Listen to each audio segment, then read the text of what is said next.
Okay, we are live streaming and recording. Let's go.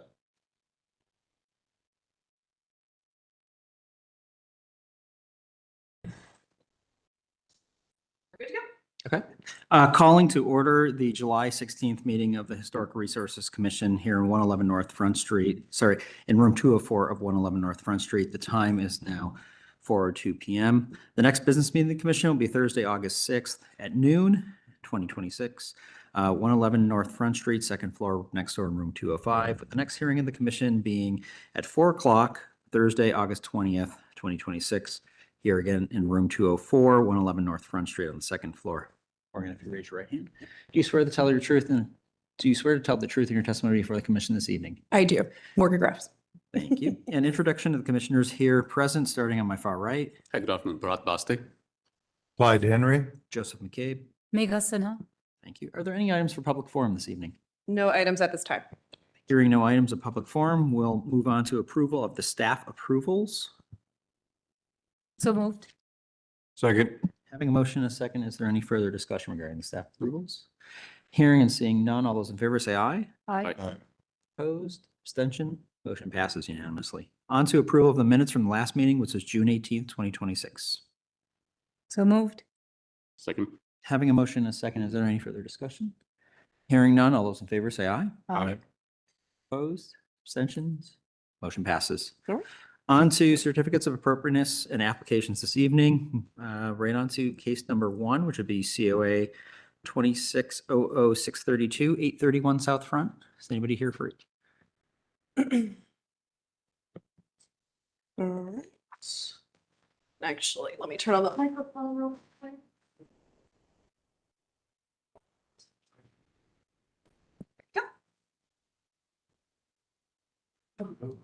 And before you get seated here, I'll have you both raise your right hands. Do each swear to tell the truth in your testimony before the commission this evening? Okay, and if you could each state your full name and association with the property for record. Qualified owner. Scott Alley, architect. Wonderful. Have a seat. All right. And I will point out that Mike has joined the meeting as well. Yes, 4:04 p.m. Thank you. Okay, so property owner has provided, this is to install new concrete sidewalk from South Front Street to rear of building for ADA accessibility entrance. Property owner has provided the final drawing and site plan from the ADA sidewalk on side of property along the easement, along with the easement letter from the neighboring 841 South Front Street, Jones Hill property, permitting the walkway to be above the retaining wall on the 841 property line. The following is we've included the minutes from April 16th, 2026 HRC hearing, where this was reviewed as a conceptual application. Would the commissioners like me to review that at this time? No. Anyone is okay. All right, so for this, we do recommend approval of application, COA 2600632, 831 South Front Street, as submitted with the following condition, that the applicant include a planting bed areas between the side entrance areas instead of filling it in with concrete as seen on the site plan. And they did address the issues from the previous review of getting the easement letter that was requested, as well as removing the railing from the sidewalk and getting like the final detailed drawings. Before I actually ask the applicant if there's anything you would like to add, just wondering, is there anything actually the commission's concerned about at this time? I have no concerns. I'm good. Want to do a motion? Okay. I move to approve 01-C0A260063 to 831 South Front Street as submitted. Second. Having a motion and a second, is there any further discussion? But I do want the applicant to address planting if they've thought about that, and how do they react to it? We thought about what's there already. We submitted with the latest drawings. So the plan is not to change what's already there. I have a hard copy of it. I don't know if it's appropriate to give that to you now, but. Is that different than what you have submitted? So these are the current conditions, Commissioner Sina. And then the applicant is proposing to fill it in with concrete, but I believe the revision is to just keep it as remaining garden Is bed. that what you're saying? Is that you're going Yeah. to leave it as is? Right, like, Yeah, I mean, okay. there's normally grass Yeah. there, but Mhm. there's construction happening next door. But no concrete anymore. You're asking between the sidewalk and the building? Yes. Okay. Good. Go down, yeah, just the grassy spot where the stairs are. Yeah, that's normally grass. We were Right. gonna just keep it as grass. Okay. Yeah. That's good. Okay. Mhm. Any other So with the questions? condition of not infilling with concrete for that approval. Right. Correct. So would you need a change in the plan for that, or is that? We will just need to, we can just make a quick update or anything like that, but Okay. we can talk to the applicant after, so. So do you want to amend your motion pending a revised drawing? to be submitted to staff? I amend my motion pending approval, pending a revised drawing showing that there is vegetation between the building and the sidewalk. Okay, with the second? Second, yeah. Okay, great. Okay, any other further discussion? Hearing, seeing none. All those in favor say aye. Aye. Aye. Opposed, abstention, motion passes. Thank you. Just work with staff to get a revised drawing in. Okay, Thank you. Thank you. thank you. Thank you. Appreciate it. On to case number 2, 1776 Bryden Road. Anybody Okay. here for 1776 Bryden Road? The owner did inform me that they would not be present. We did let them know they could send a representative, but they didn't confirm if they would. So we can circle back on this one or possibly Let- continue it as. Let's come back to this one a little further in the meeting. Anybody here for case number 3, 23 Riverview Park Drive? Could come on forward. If you could raise your right hand. Do you swear to tell the truth in your testimony for the commission this evening? I do. If you could state your full name and association with the property for record. Tim Mitchell, owner. Okay, wonderful. Maureen? All right.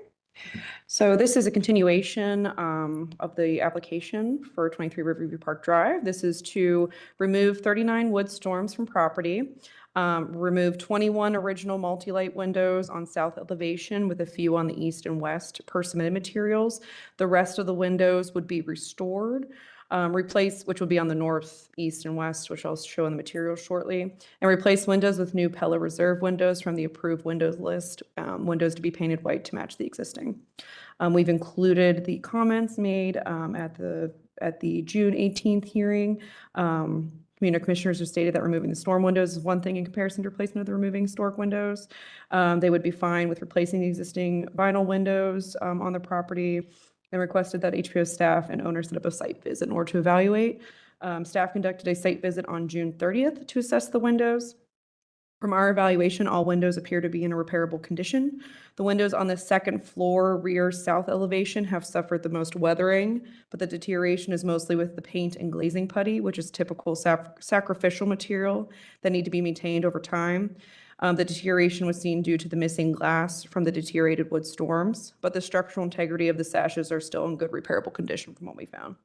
Applicant has updated their application to replace the rear south elevation with a few on the west elevation, including number 14 here, all windows on the south elevation, and then, what was it? And then east elevation being a part of the first floor bedroom and sunroom here for the windows to match.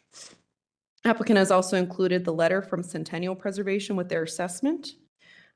We do recommend to approve application COA 2600529 as amended to repair all existing windows on the property.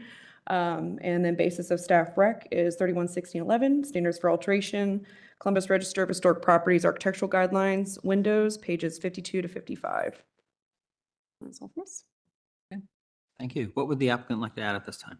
So tell me specifically, are we replacing the windows on the south side? Well, we can't instruct you as far as you have to tell us what you're going to propose. That is our recommendation as staff in our staff Yeah, report. so So that's discussion between. on the south side, that gets the most exposure to the weather. So those windows are in worse shape than the east, west, and north elevation. North elevation faces the street. Mhm. The south elevation is the elevation that contains vinyl windows that were installed prior to Old Beach Wall becoming an historic district.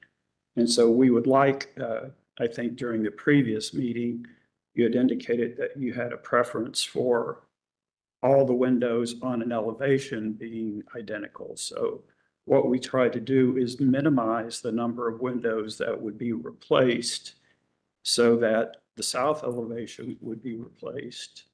And then on the east and west elevations that have windows in the same room on the south would at least have the same windows in those rooms.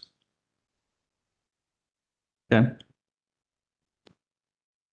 So the proposal is there would be some windows that aren't on the south that would also be vinyl if it's in the same room as windows that are on the south. Correct. And how many windows is that on other elevations There are 4 vinyl windows total in total. that aren't on the south but are on other elevations? All the vinyl windows are on the south elevation, all 4. I don't think I'm quite following that. So all vinyl on the south, all other elevations you're proposing to be restored in their current condition. Except for the one window on the right here, because that's in the same room that has windows on the south elevation. Okay, The I think same- I'm following again. Okay, and the same think, yeah, yeah. condition exists on the east elevation. That area there is on the south. That's the kitchen dining area. So And the these 30, here are in the same room. got it. Okay. So there's They're in the same room. So, perfect. Mhm. Understood. But from staff's assessment, those could all be fixed without replacing, from our evaluation, the integrity of the wood for each sash is still in repairable condition from what we found. except for the 3 on the south. No, I Even those you think? yes, even those, they have seen more weathering than the other windows because the storms are still on those windows. But the deterioration that we saw was just within the glazing and the paint. You know, there wasn't any rot or any damage on those sashes, on those, you know, those south elevation on the second floor from what we saw. But there are the 4 vinyl windows. 4? Is it 4? Yeah, 4 vinyl windows on the south elevation. Which are different than these. Yes, so they're, I think they are, The 2 there in the Two middle here? in the kitchen. yes. Then there's 2 up on the second floor. Oh, that's one right. Which isn't visible from. This ground. one. Okay. And that you're okay with being replaced? Yes, any Okay. vinyl window, we're fine with it being placed with the approved windows list. We just feel from our site visit that all the windows on the property could be restored. But we'd let we let the applicant know and the owner know that, like, of course, this could be a conversation of having Sure. one Yeah, elevation yeah, for yeah. replacement things. No, I was trying to get, I'm with you now, on the same page. Got Yeah, it. no, totally fine. Yeah, I think typically as a commission, we try to maintain as much historic fabric as we can. Now, there are some instances where we'll look at an elevation and if it makes sense overall because of the condition, and, there's a compelling argument. But I don't know, I'd have to be more convinced about looking at windows that could be restored and putting in vinyl windows. I think it just as a general rule, we don't typically go that route. We want to maintain as much of the historic fabric as possible. I was under the impression that the handful of vinyl windows already exist. Yeah, You're picking windows off the approved Yes. list, though. so the vinyl will be replaced with the approved windows list, the Pella Reserve. Okay. Sorry. So there are 4 vinyl windows. Currently. Those are going to be vinyl windows. No, in that. No, the they vinyl just- windows are going to be gone. They're gonna be moved, yeah.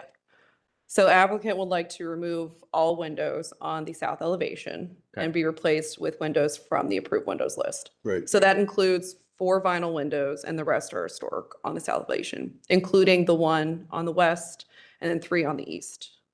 Yes. Because he's taken out the 4 vinyl windows and replacing them, he wants to replace everything on that side. Match. To match. with To that. match, Two match, not yeah. with the vinyl.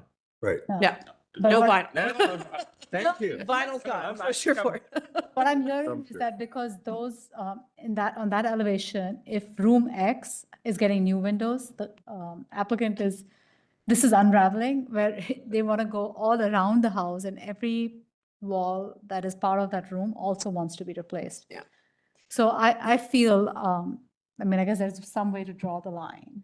So it's replacing the vinyl for the Pella windows that are on the list is one thing. Maybe pushing and discussing one facade change. If there's a really good reason, the south facing, we can talk about it. But I think from my perspective, like the commissioner was saying, the logic of, because the room has several facades, and because you're changing one facade, you start changing all facades for windows that the staff believe can be replaced, or not replaced, fixed and restored. I think that's a slippery slope. Mhm. Well, because then you're also then looking at you said that much more eloquently than I could describe, so I thank don't know you. if I did. Thank you for that. But yeah, so then the other thing is then if you're looking at an elevation, then you have a mismatch. You might have a match in the window in the room, but you might have a mismatch Exactly, of that's what I'm windows on an saying. And elevation. so then where do you Yes. stop? Then, Mhm. then the argument continues. Exactly. Mhm. So, Right. so we'll have to draw a line somewhere. Yeah. And I guess will that's a note, conversation. the vinyl windows aren't in the first floor bedroom or the sunroom. So if there's not like a vinyl window that needs to be replaced in, that room, and there's some original on the other side, it's on the kitchen and then the two in the bathroom. So just to clarify that as well. So, so it won't be a terrible mismatch, because one of them you can hardly see, right? Two of are them you can- upstairs, and they're the sliders Yeah, here, So correct? they're different Okay. enough anyway. Mm-hmm. So they're upstairs on the second floor, and these are the sliders, and then the kitchen has two vinyl windows, and I'll try to find them as well, because the owner provided a wonderful detailed photo package. So let me get there. So it'd be two vinyl windows here. Okay. So on the south elevation, if I can pull that up for you all, it would be these two windows right here for the vinyl on the first If floor. I may, so we do understand that on the east and west, there would be two different sets of windows, but the ones that we would look to replace are at the very back side of the house and are not close proximity to the original windows that would be restored. And so, particularly from street level and for most areas of the property, as you can see, there's a tree there that covers a good part of that. You wouldn't even be able to see that difference. And what we tried to do was think of a way to get the windows on the south side replaced, and any contiguous room to the south side at least having the same windows, but from street level, and to repair as many of the original windows as we could.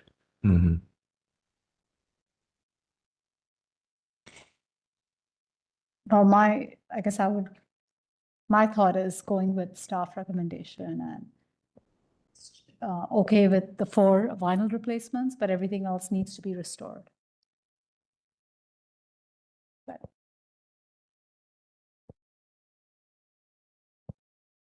So the replacement windows on the approved list, how similar are they to the existing windows? Are they fairly similar, or do they look pretty different?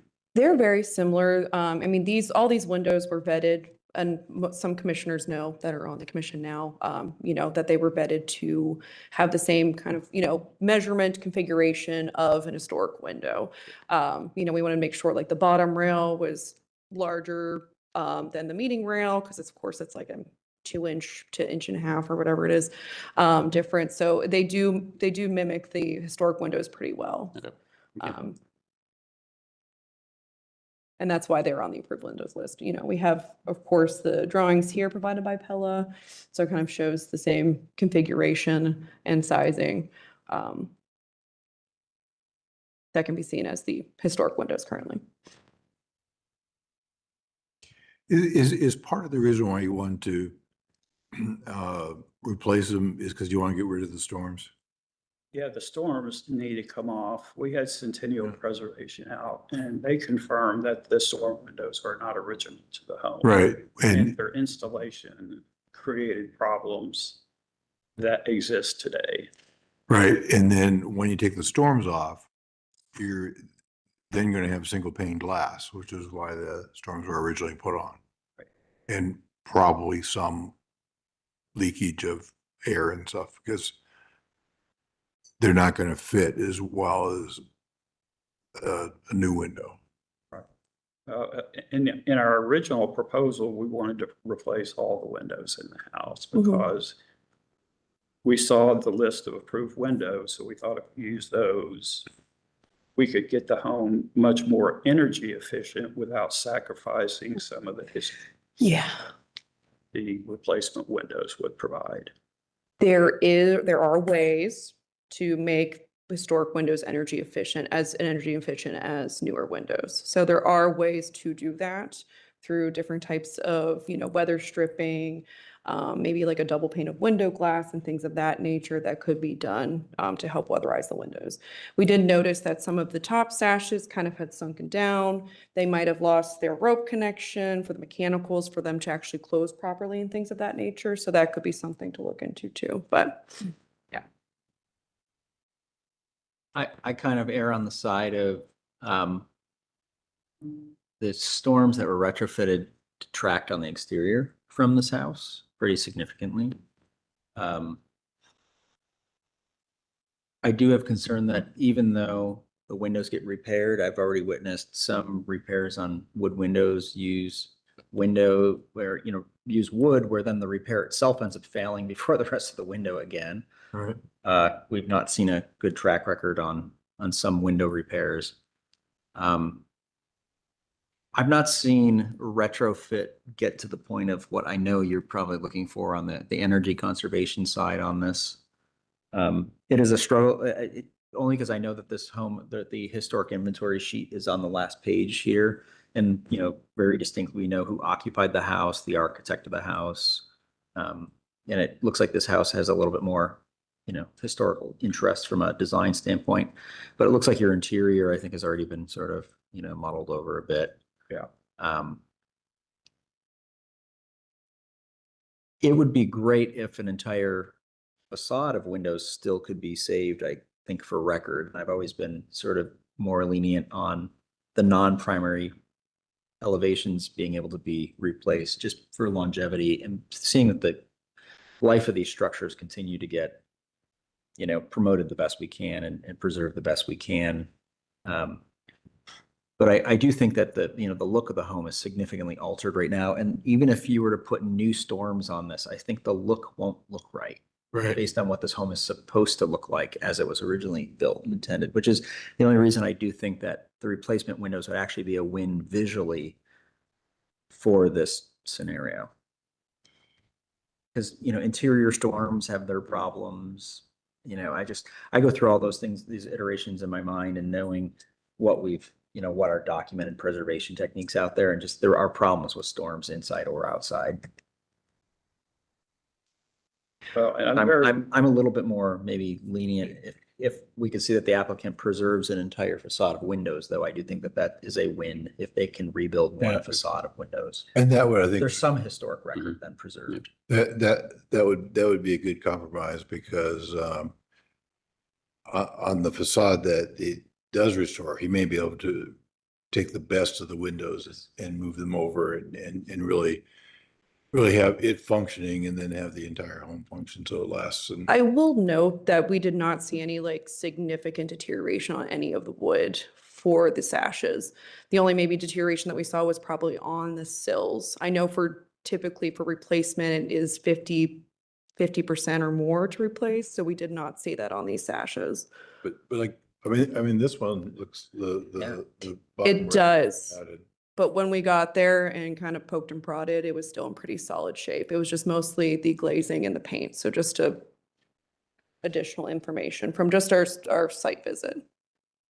So that's where I'm kind of going back to relying on the site visit. I definitely understand the argument, I understand the energy efficiency, but it does seem, and I think the most compelling argument that you made was really talking about the storms being an added thing and being able to kind of resurrect a look.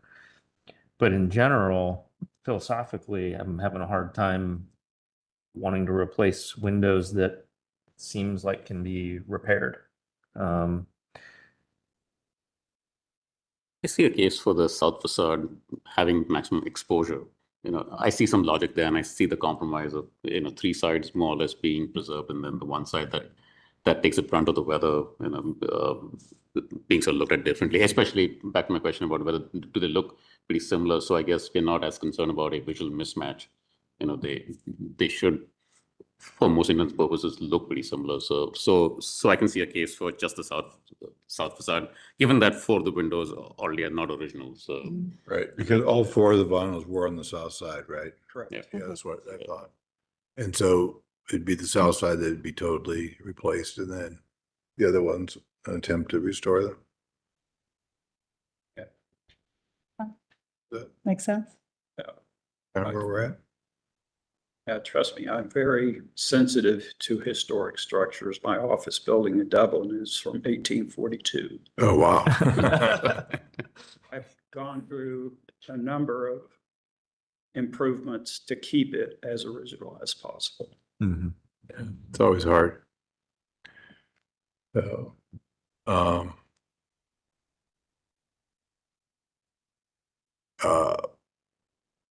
if that becomes the motion, is that something you can live with? Replacing the south and then restoring the other facades? We'll take that. I would really like to do all windows in the same room, the same, but we're willing to restore the east and west elevations.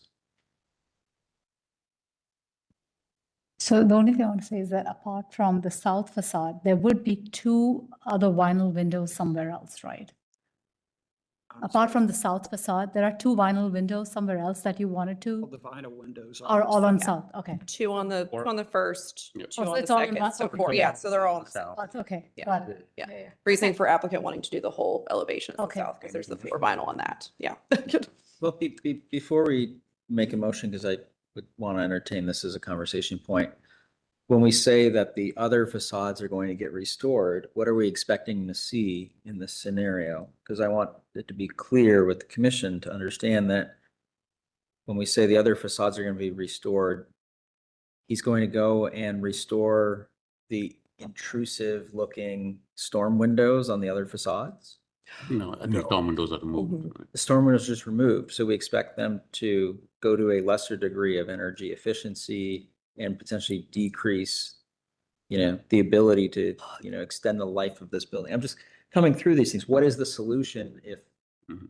I mean- if we're getting rid of those storms, and the applicant sort of has to, have a dialogue Yeah. with us, because I don't think putting storms back is what, What we want. But our evaluation is for the historic fabric of these buildings. It doesn't really have the purview of the efficiency. And there are studies and there are practices of making these efficient without putting another storm on them. They do have T-bar weather stripping on them currently, which actually is it's a great weather stripping because it does block out the air that comes through because it is integrated into each sash.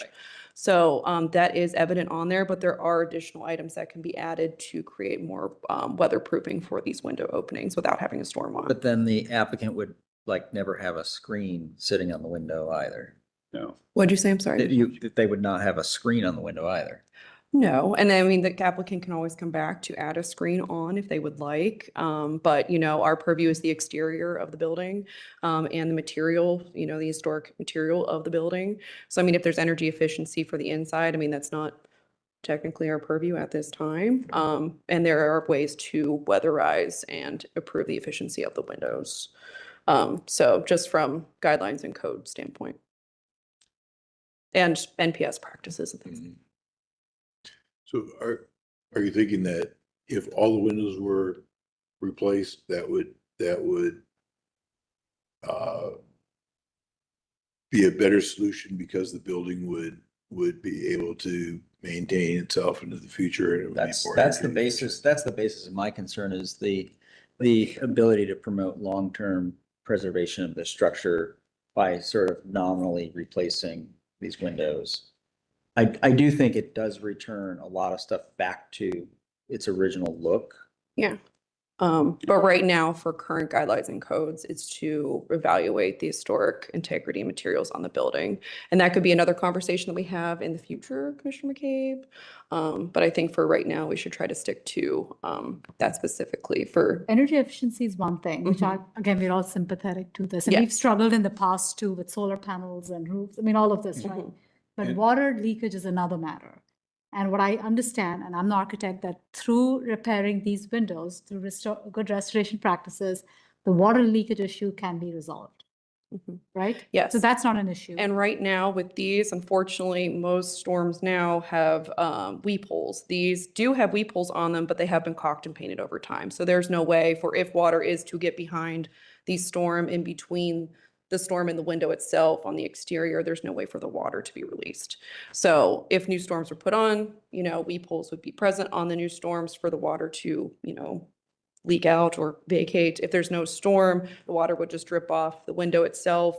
If it's caulked and glazed and painted properly, it would just shed off the window, the bevel of the glazing putty onto the sill and then off the sill because of the bevel that's on, the angle that's on those items of the windows. So, because historically, that's how it was constructed. Historically, that's how the buildings were made to function. Yeah, I mean, one can think too, I mean, if the repairs fail, then we're gonna end up with the storms back on. So, because that's. But I don't know if that's something we can Predict. or, right? It's like when we tell someone change your roof to material and the construction is bad or Mhm. something, then they'd have to. Yeah. I think from an energy efficiency standpoint, definitely the south is the one that Yeah. would bear the brunt of it. So I guess that's why in my mind that was a compromise that Yeah. we're at least fixing the And worst it's, case. and from a logic standpoint, that's the one that's not seen, visible. So it makes sense from an It's already integrity. vinyl. Yeah. It's already vinyl. But then the storms come off. Yes. So storms come off and stay off. Yes, I mean, I think the applicant would still like to restore or remove the storms that are there presently. Yeah, they're not original to the structure. They were added later and we'd be fine with removing them as well. Okay. Motion to approve COA 2600-529-23 Riverview Park Drive with the condition that the windows on the south facade will be replaced with the windows in the approved windows list as submitted. And then the windows on the other three facades will be restored with the removal of the storm windows. And before we second this, and I apologize, I didn't say this sooner, but the applicant is also wanting to include the one window on the west elevation and then the three on the east, since they are in the same room. Would the commission be fine with approving those as well? Let me get to those ones. I apologize. Well, I thought we said no touching any other facade. Okay, Just the south facing. all right. The south face. Just wanted to verify Yeah. that. Okay, second. Having a motion and a second, any further discussion? Okay, hearing none, all those in favor say aye. Aye. Opposed? Abstention? I'm gonna go on record as abstaining on this one. Okay. That is Motion fine, passes. Commissioner McKay. Okay. Thank you. Thank you. Just work with staff on any final documents you need. Yeah, all the repairs we do would be under normal rate maintenance and repair under the code, I assume. So we'll get the windows operable, replace Yeah, weights. you can and discuss ropes. any requirements for repair criteria with staff. We can discuss it, but it'll be covered in the COA of them being repaired and what's been revised. So Thank you. Thank you. thank you. Just real quick, is there anybody here for 1776 Bryden? 1776 Bryden, nobody? Okay. Going on to then 467 North High.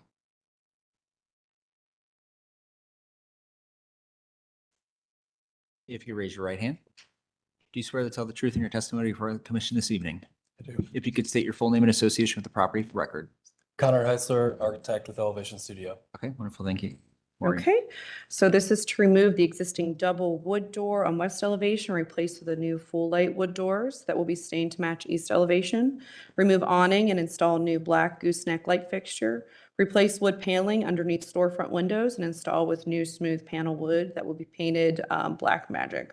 Property was recently reviewed as conceptual application in June that included renovations to the east and west elevation under COA 2600401.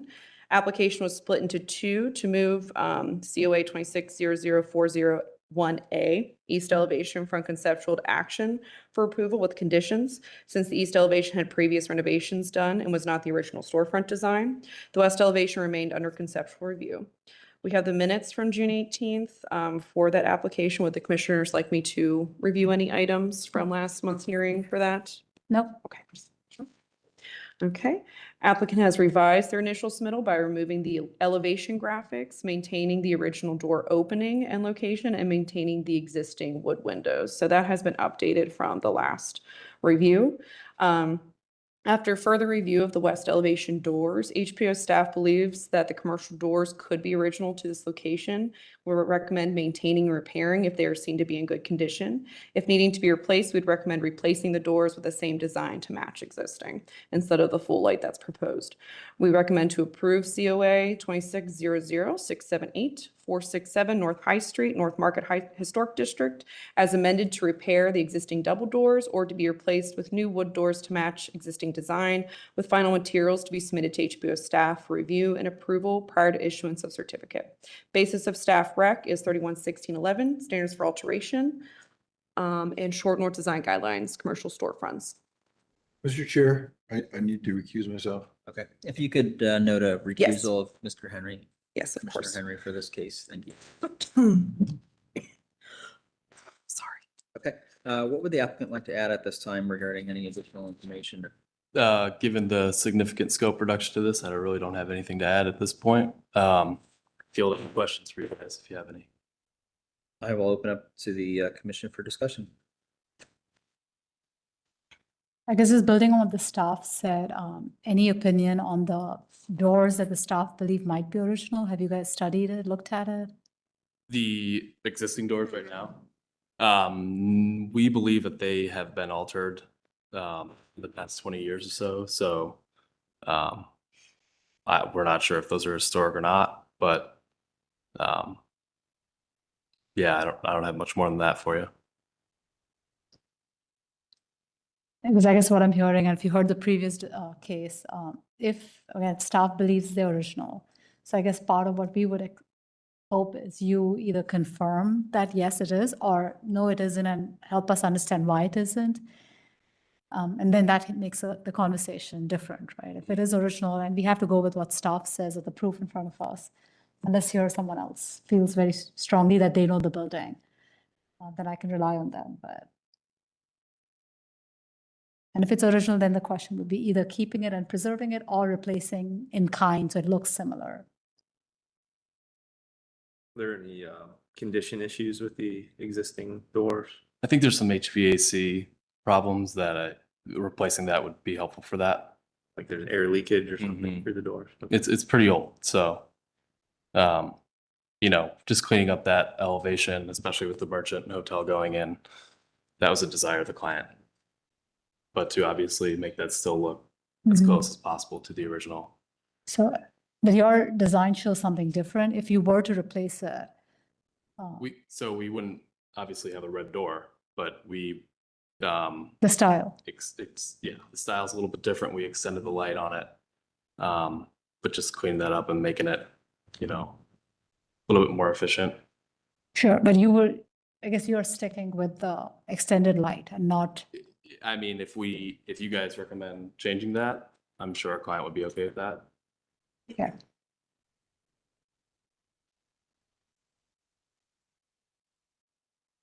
So I have a question for Morgan on your staff approval, or your staff recommendation, I should say.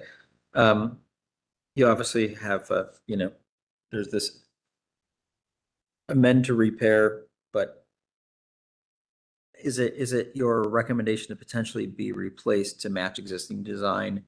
Is just because we cannot say with certainty whether these are original equipment? Yeah, at this time, we didn't have time to maybe do a site visit or get additional photos. So just how the commission felt about it at the hearing or discussion with the applicant, if we did have more evidence that they are not original, we'd be fine with replacing just to match the style. Or if they're original and are in need of repair, had too many repairs, but we don't know at this. And a replacement would just be a like for like factor. So shop drawings of a new to match old. Yeah. Yeah, because we went through the files, we went through some other evidence and then looking at it. The door hardware, the door handle, I know those always have to be replaced, but looking at it a little bit more closely, it looks like it could possibly be original. to that storefront, but we need a little more evidence, maybe in person, but. Are you in a hurry for a decision? Because, I mean, from where I'm sitting, it seems like good research might help you, might help. I mean, again, it might just Yeah. lead to better outcome, but how soon do you want a decision? That's a good question. I think if it's just down to the door and figuring out whether or not that's original or not, we can look into that. Okay. I apologize, I don't have the information on me right now, but I believe that we found something that showed that that entire facade had been changed, at least aesthetically.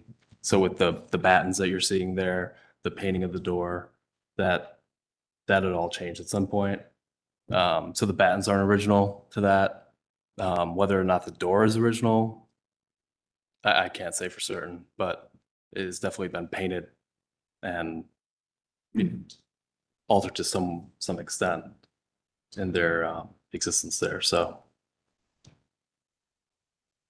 Yeah, and it's the way we craft for this elevation, and for these, of course, the battens and the wood frame and the windows.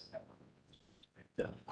But we didn't have the record of windows or doors, and from what we can see here, from what the applicant initially said, it was conceptual, windows didn't look like they had still a historical character to them. We didn't have any additional evidence for them or information about the doors. So this motion though also does contemplate the wood paneling underneath the storefront windows. Yes. Okay, and the painting of it, and does include the removal of the awning and the new gooseneck light fixture. Yes. correct. Okay, and so is there any issues with those items for the commission? Kind of not. No. So really, it's just like we might have bifurcating. Break out the door. B1, break B2? out doors separate. Yeah. Well, this is actually a new application, Tyler. Okay, okay. Oh, Oh. Yeah. Since it was conceptual, a new application would be submitted, so it's a whole new number. Okay. If we're able to replace that door to match the existing door now, as far as the light goes, would that satisfy the commission, or is that? You're saying just a like for like. Yeah, like for like, just to make it more efficient, and then obviously that would be a different stain. We'd have a real wood door with stain on it, but Staff, you would require resubmitted drawings that show like for like match, right? The panel profile, measurements of the profile, color, height, of the panel, everything, right? For final stamp. so that'd be a staff approval at that point. So I mean, ultimately, that's what we're looking for. Yeah, so if the commission feels that these could be replaced at this time to match the current design, it will just go to, it'll be approved with, final materials to be submitted to the Correct. staff. Yeah. Yeah, so just so for us to review, say yes. Yeah. Based off the commission's motion. Okay. Should I make a motion? If you'd like to, sure. Okay.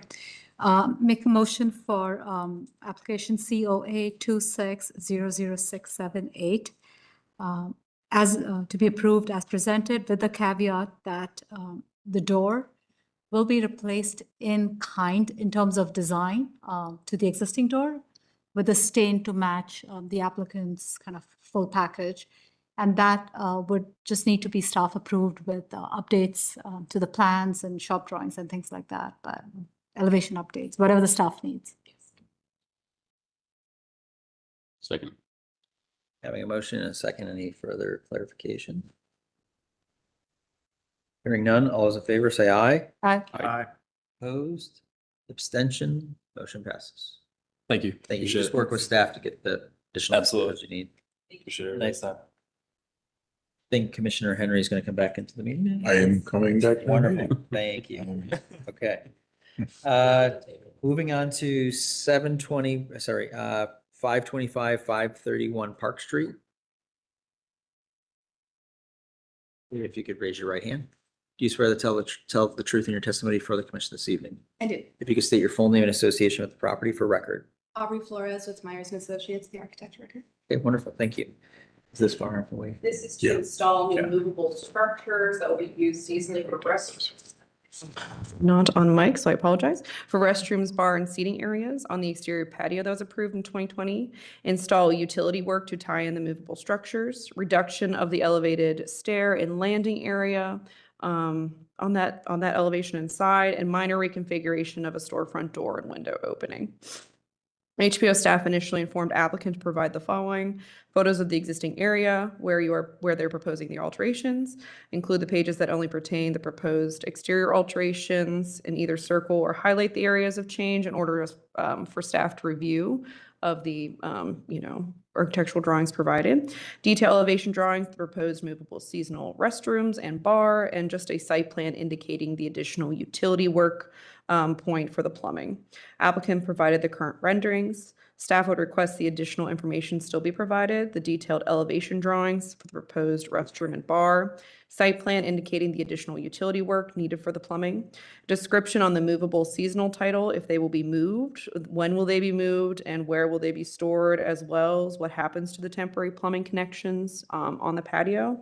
Staff notes that the commercial storefront located within the development, 511 Park Street, currently has code violations for the installation of signage. Without COA approval, owner and applicant will need to submit an application to correct the code violation for the new signage. And this is just for the development itself, not for this side currently. Recommend to continue application COA 26-00506, 531 Park Street in North Market Historic District, to allow applicant time to provide additional information for the commission to review at a future hearing. Basis for staff rec is Short North Design Guidelines, commercial patios and outdoor dining, and 311613 standards for site improvements as well. What would the applicant like to add at this time before the commission conversation? So we did provide the requested renderings and kind of initial concept of the exterior patio. And so if you'd like for me to walk you through that, more than happy to. Absolutely. Yep. So if you're at the page right before, this is the existing condition. This was all previously approved and implemented through the HRC commission and everything. So the proposed, if you go to the next, is kind of an aerial site view of these containers. The 4 that are along the north side, 3 of them would be a seating, open just interior seating for gathering and dining. And the one on the far left, which is the west side, would be the restrooms. And then the one to the south that's against the building itself is the bar that's being proposed. And then the rest of everything else is just kind of interior or exterior seating for the patio. There is a new stair configuration that we're proposing. It's actually reduced from what was previously approved. Yes, that right there. And there is an accessible lift that we're also trying to include to make sure that we have that accessible route for patrons as well. And you're welcome to go to the next. Okay, thank you. Slide. So again, just another view, you can see that stair. That is an existing door that we're not doing any changes that the stairs at, but the door that we are going to put in is on the left side of the building. It's a little hard to see, kind of on the left side of the bar within the brick wall further to the left. Yes. So we're adding a door there. There's currently an opening that's just was covered up, but we're trying to put the door back into that location. So there's no work being proposed for outside of the existing fence line. It's just all back within there. And this is kind of a view that you would see from the street that we're proposing. And then we do have a last page of the material that we're proposing to use as well to clad the containers. So I guess I'm just kind of confused. Is this conceptual review or a final review? This currently is for action. Thinking now this should have probably come conceptual. But at this time, we are recommending to continue it just since we do need additional information on it for the commission to review. And with it being, unfortunately, we had the business meeting canceled. We didn't have that time to have that conversation. So The structures are listed as movable, used seasonally. Is the intention that they're going to move, or is this is a permanent installation? It's a right? permanent installation. With movable structures that aren't going to be moving in any Correct. future. It would be a 3-season use, but they Right. wouldn't be moved off-site by any means. The furniture would probably be moved Sure. inside around, though it's not being used during that season, but the structures would be in their intact location. Okay. So what do they look like when they're closed? Has there been some design for what they're gonna? Off season? Yeah, I mean, I assume there's, where the seating area is, the drawing showed them open, but what are they gonna look like? Yeah, I During believe when they're January. closed, I mean, we haven't gone through all of that, so we're still a little open to the design, but it would just be a similar, it might be a darker black kind of cladding look. Cause we're showing like a black trim around, but the idea is for those to be closed when they're not. in Like a use. shutter? Yes. The opening into the building, is that gonna be made into the hotel addition that was built, or is it gonna be made into the historical part of the building? So it is the historical part of the building. There was a door there in the original building that was closed up because there wasn't a tenant there at the time, and we're proposing to put the door back. Okay, so it's an existing opening that you're Yes. reopening, Correct. okay, which we've traditionally gone along with that. If there's a new opening, we Yes. need more verification on, but that one's fine. Is there a drawing of that in the package of that door? That door right there. Okay. Yes. I'm not sure if there's an elevation of that door, possibly. Maybe right there, the top right, patio stair. So the top right, that is currently an existing door. Okay, That was part of the previous project. gotcha. Would this door be a full light door similar to the one that's shown at this patio? Yes. So, I, sorry. Go ahead. I guess I'm just really confused at what these things look like. The renderings show Yeah. something clad in wood, then we have a wood product, then we have renderings that show an industrial container. Then we have a permit set that says, owner provided industrialized restroom unit containers. I don't know what this thing is supposed to really be, and the aesthetics bother me a lot that this hasn't been really, it seems like, no faults against the applicant, but you're kind of far along down a road, it seems, in your mind on some stuff that we were seeing for the first time. And I guess my question to the commission is, are containers even right for this district? I think back to, the area around Rockbridge, there was some stuff that was kind of steel clad, and we were like, what's the basis for this? Is this contextually appropriate? Is the container language appropriate for this district?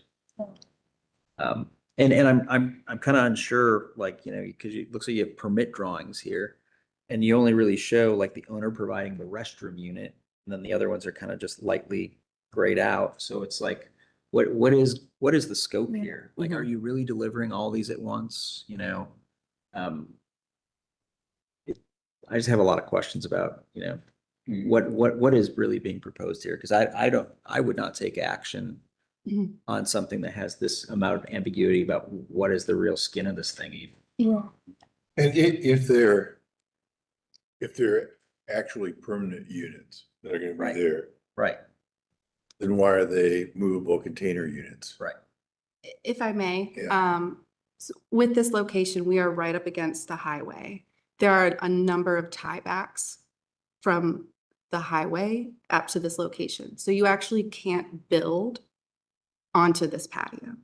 And maybe I should have clarified that earlier as part of the conversation. But we actually, when we were doing the hotel construction, we had a very large cantilever to even support the hotel because there's a line drawn in the sand from ODOT that you can't build onto. So we can't have the depth of a footing or anything like Foundation, that okay. further against the wall. Okay. Well, that tends to make things seem more logical. The other part of it is there is quite a lot of noise from that highway. So having the very large plantings and these containers is to also help block that wind and to block a lot of that noise from below. So that's why we're almost kind of creating this wall and creating a much more enjoyable space for that patio and for those patrons. But my general feelings are, I I like the concept of utilizing that odd shaped pie space for an outdoor area. Doesn't really tie to the park much, but at least it's just not a barren space where stuff blows around anymore. It does relate nicely with the street. It sort of starts that kind of street, entertainment area. And it's kind of a nice kind of an end to it as you're going down that street. That's kind of where it ends because it doesn't really continue across the street there. So I think it has a lot going for it, but I also want to kind of see what these are really looking like and what they, how they're really going to work and how they're really going to function. A couple of questions here. It looks like from the renderings, some of them depict the exterior being clad with wood, and some of them show them as exposed containers. So just wasn't sure what is the intent, because some of the renderings they show it both ways. So I guess just some more clarity on that would be good. And then what was zoning? Is this does this require a variance? Does this fit within zoning? Does this fit within setbacks? I'm not sure. I know there's certain size of structure below which it doesn't kick in zoning, but just not clear on what the if this is permitted from a zoning standpoint. Well, I was going to say, Morgan, there might be some additional due diligence on this one, just from that perspective. If you could connect with building services on this. If these are like temporary because they cannot put a foundation in, is this furniture? Yeah, that's a good question. Yeah, because we don't get these very often for storage containers, so we can look into that for sure. Yeah, because that's why we wanted additional clarity on like if these are going to move, what's going to what is the idea behind storage containers? But we can look in with building and zoning services. And I guess with that, I mean, the point is, if it is movable, then is it truly movable, or are we just saying it's movable, but it's never really actually movable? Like, what's the practicality? So what's required from a code standpoint? Yeah, we can look into that. There's also note, we talked a little bit about the door, but minor reconfiguration to storefront door and window opening. I'm not sure what that is. Or where that is. I believe that was in reference to the existing door, but we're adding the stair and the railing there. But there's no change to the actual storefront or the door itself. It's just that the stair and the railing are going up to it. And then the door that we've already discussed. So there's no change to any window opening or any? No. So maybe you have to strike that line out of the application. I don't know what that is. Yeah, I think we need more clarity. Yeah, because we were asking for additional photos of the site, I think to understand some of those areas, because we didn't have that originally. So we might need like of course, a before of what that is currently, to see what it is changing into, things like that. Yeah, and if it's not changing, then let's not say it's changing. Yeah. It's confusing, yeah. And that'll help you. Yeah, I think I agree with some of the other commissioners, just about a little bit more clarity. I do think this is a unique property. I wasn't on the commission back when this originally went through as the larger development, but there is a lot of different architectural language, I believe, now at this stage that is intertwining more modern language with the historic. And I do really like what this is doing for that space and activating it. And I do see some intention in terms of relating those volumes to some of the things that's already going on with the existing building.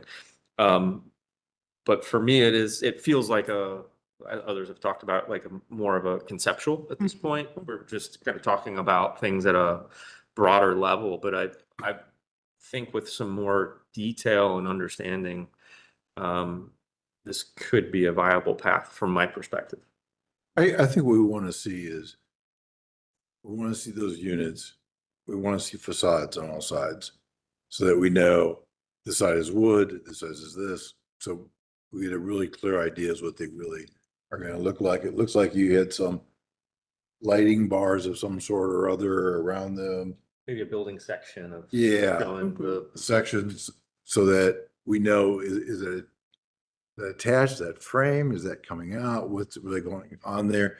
So section elevations, which is typically what we see. I do think it's kind of a creative idea to say we're going to put these items in there as a way to provide space and provide accommodation without violating the highway folks. Because I think that space really does need something happening there. It's such a wasted space. It could be really fun for that neighborhood. Yeah. But yeah, give us elevations, make it clear. Mhm. I think we'll be more sympathetic. Some more details on the shutters when it's closed. Yeah, yeah, and just like you're gonna close because come on, it's gonna be closed at least 4 months a year, probably more.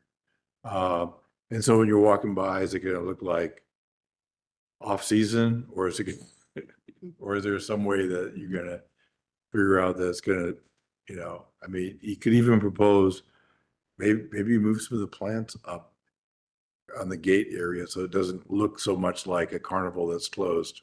Mhm. I like that. Does somebody want to make a motion to continue potentially? I move to continue. Second? Having a motion and a second, any further discussion? Hearing none, all those in favor say aye. Aye. Opposed, abstentions, motion passes. So, yeah, I think you just got more homework to do. Fair enough. Stay in touch with staff about, if you can't hit the next deadline, just let us know when. Okay. Thank you so much. Thank you. Oh yeah, the deadline, I'm sorry, real quick. I don't know if I try to say it at the meeting, but I will email as well. The deadline would be next Friday, which would be the 24th. And I think there might actually be an extra week, which could be the 31st, but I'll let you know. Okay, you're no problem. Thank you. On to next applicant, which would be 721 Kimball Place. Yeah. And if the records could reflect Commissioner Huh. Gibney So is much. here present. sitting Thank down. you. If you could each raise your right hands. Do you swear to tell the truth in your testimony for the commission this evening? I do, yes. If you could each state your full name and association with the property for record. Also, Salins, property owner. Jacob Mix, property owner. Okay, wonderful. Have a seat. Okay. This is to remove existing landscape timbers and install new masonry retaining wall, which will be approximately 1 foot in height with a 3-inch cap. Owners recently purchased the property and were not aware that the property was in the Old Oaks Historic District. Prior to beginning work on removing the landscaping timbers and installing a new masonry retaining wall on the north property line abutting the sidewalk. They reached out to HPO staff immediately after code informed them to stop work to obtain a COA. Owner recently received a COA for fence replacement under COA 2600-566 around the time they were made aware of the district status. We recommend to approve application COA 2600-579-721 Kimball Place as submitted. Basis of staff rec is 311613 standards for site improvements. Thank you. Is there anything the applicant would like to add at this time before we open up to commission discussion? I don't think so. No. I will open it up to the commission discussion. We get lots of requests for retaining walls, so. Is there a existing retaining wall that you're replacing, or is this a new retaining? It was railroad ties that were rotten, falling over, and So these are the Washing it. ties. Mhm. And it was just one single railroad tie? That was the retaining? no, there was two, I think 2 layers there. So it ended up being maybe 10 inches high in some spots or so, something like that. Yeah. And the height of the wall you're proposing is, A total of 1 foot high. Can you say that again? Sorry. A total of 1 foot high. Oh, So okay. the stones, each stone's 6 inches. You're gonna bury the first one halfway into the sidewalk, just to prevent any movement of it. Then put a second stone, and then there's a cap that's 3 inches thick on top. So is that what's already installed, or is this something different than what's installed right now? That's what we're proposing to install. What's Yeah. there right now is, Yeah, so The that's- work has already that's when started. We started, yes. that's- but we yeah. paused, so we haven't. But so it would be this. Yeah. Yes, yes. So it's a split face block. So the section sort of that has the larger step right there, that just gets a cap at this point if you were to continue Sure. work. Correct, Okay. yes. Mhm. And this would have a second row with a cap I can do with the because it sinks down because of the, Right, sidewalk. So it'd be a Walking consistent through height. yes, yes. and they've submitted a lot of other low retaining walls in the neighborhood Mhm. as a, And in this case, though, Morgan, is this generally believed like this would not alter the existing historic landscape that's already there as it is today? Yeah. This would be a better than a like for like, because at least we're not getting railroad ties. Mhm. It's just, yeah, kind of fortifying that already retained portion of the wall. And I think, I mean, the reason being, of course, is because of the, you know, the accessibility ramp that was installed in that corner and needing to retain that portion, from what it looks like from the original timber railroad ties.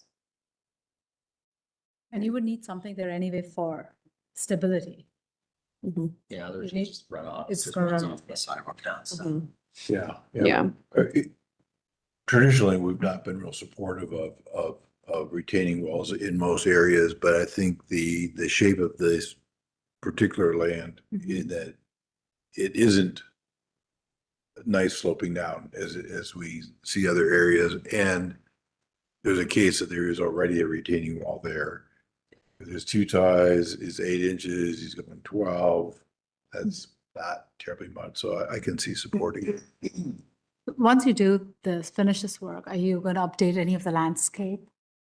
Yeah, right now you can see there, it was, we still have those bushes in place. It was grass. We were going to put more grass in. I'll put flowers in instead, if that's what you guys want.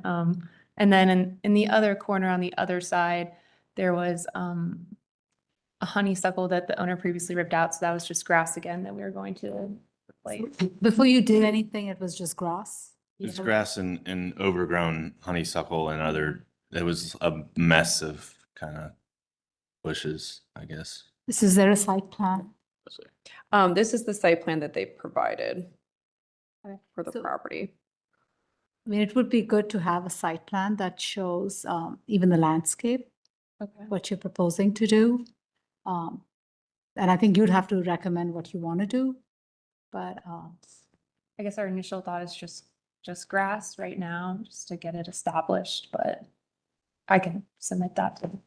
And it was grass previously. grass. it's grass. And Yeah. yeah, and that's fine. But if you plan to do anything beyond that, Okay. just make sure, because in the past we've had folks put in like rocks and like and then it comes back to us and they have to just remove it all. And so just,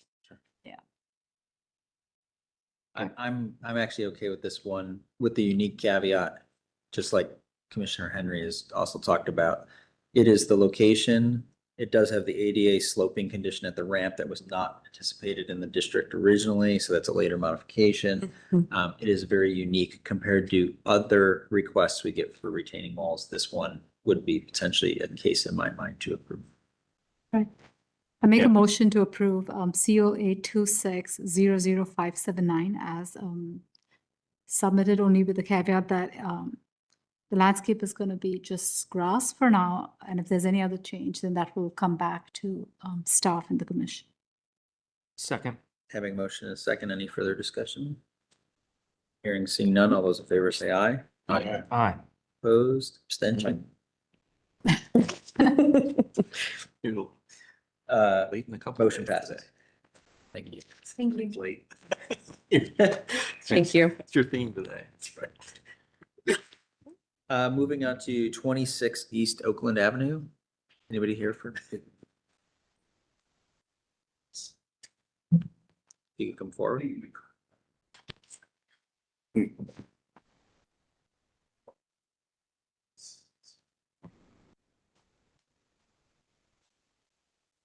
If you both want to raise your right hands. You each swear to tell the truth in your testimony before the commission this evening. Yes, You could state your full name and association with the property for record. Ramreddy Buntu, and I am the property owner. Okay, Tyler Cook, contractor. okay. Have a seat. All right. Okay, so this is if I can talk, removal of existing slate roof and replaced with new asphalt GAF slate line, which is on the approved shingles list. Applications in response to a code violation. Property was purchased this year by a new owner who adopted the current code violations on the home. Initial application proposed the replacement shingle to be Timberline HDZ that is not on the current approved shingles list. We informed the owner that the shingle would not be appropriate since the shingle would not mimic the look of slate and recommended selecting a shingle from the list. Owner has revised their replacement shingle to be the GAF slate line. HBO staff would agree that the current slate roof is past its serviceable life and are in support of the replacement. There's already replacement shingles on the dormer and many rows on each elevation. It looks like that the slate is not there currently or in pretty rough condition.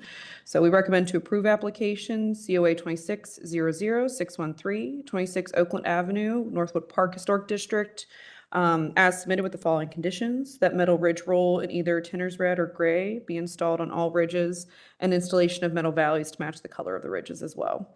Basis of staff rec is 311611, standards for alteration, as well as the 2005 amendments of City of Columbus Architectural Review Commission slate replacement. Okay, real quick, just for the applicant, I think this is, we understand what you're requesting. Are you amenable to what staff is actually recommending on some changes there? Yes. Okay. Just wanted, because again, you have to propose it to us, so we just need to confirm that you're all right with those changes. I'm going to open this up to the commission if there's any questions at this time.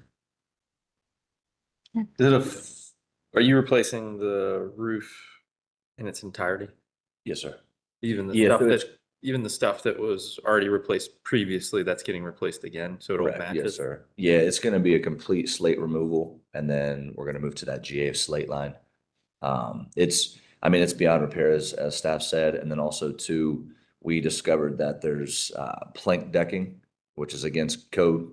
So, that was a main concern right off the rip. There was tons of leaks, and so, yeah, we're gonna remove all the material, all the slate down to the decking, get rid of all the decking, replace with OSB, 716 OSB, which is up to code, and then obviously underlay it, put the new shingle, and then stay in accordance with the metals as well. Are you rebuilding the box gutters? No, we are, You are or you're not? we are not. Okay, because isn't this an integral gutter? Yes, they are box cutters on this property. Is that's like, we need to, that's a point of clarity that needs to be made, I think, on this. Yeah. So I have my box cutter guy. He went there, he looked at it, and then he said he will make sure once the roof is all done, he'll make sure the water will go through the gutters. Well, but the box gutter generally needs to be rebuilt and then flashed up under the roofing. Does it need to be rebuilt or just relined on? Realigned is Okay. what he told me. He did look, he went all the way up and then probably saw it. He took some So the pictures. box gutter will be retained Will be retained. and used. You're not putting a different gutter on it. Exactly. Just want to make sure you're not doing like some people, they call it the term of jumping the gutter. Mhm. I just don't want you to go Yeah, ahead and just for jump the clarity. gutter and put K-style gutters on it, Right. because you'll be back here. Right. Good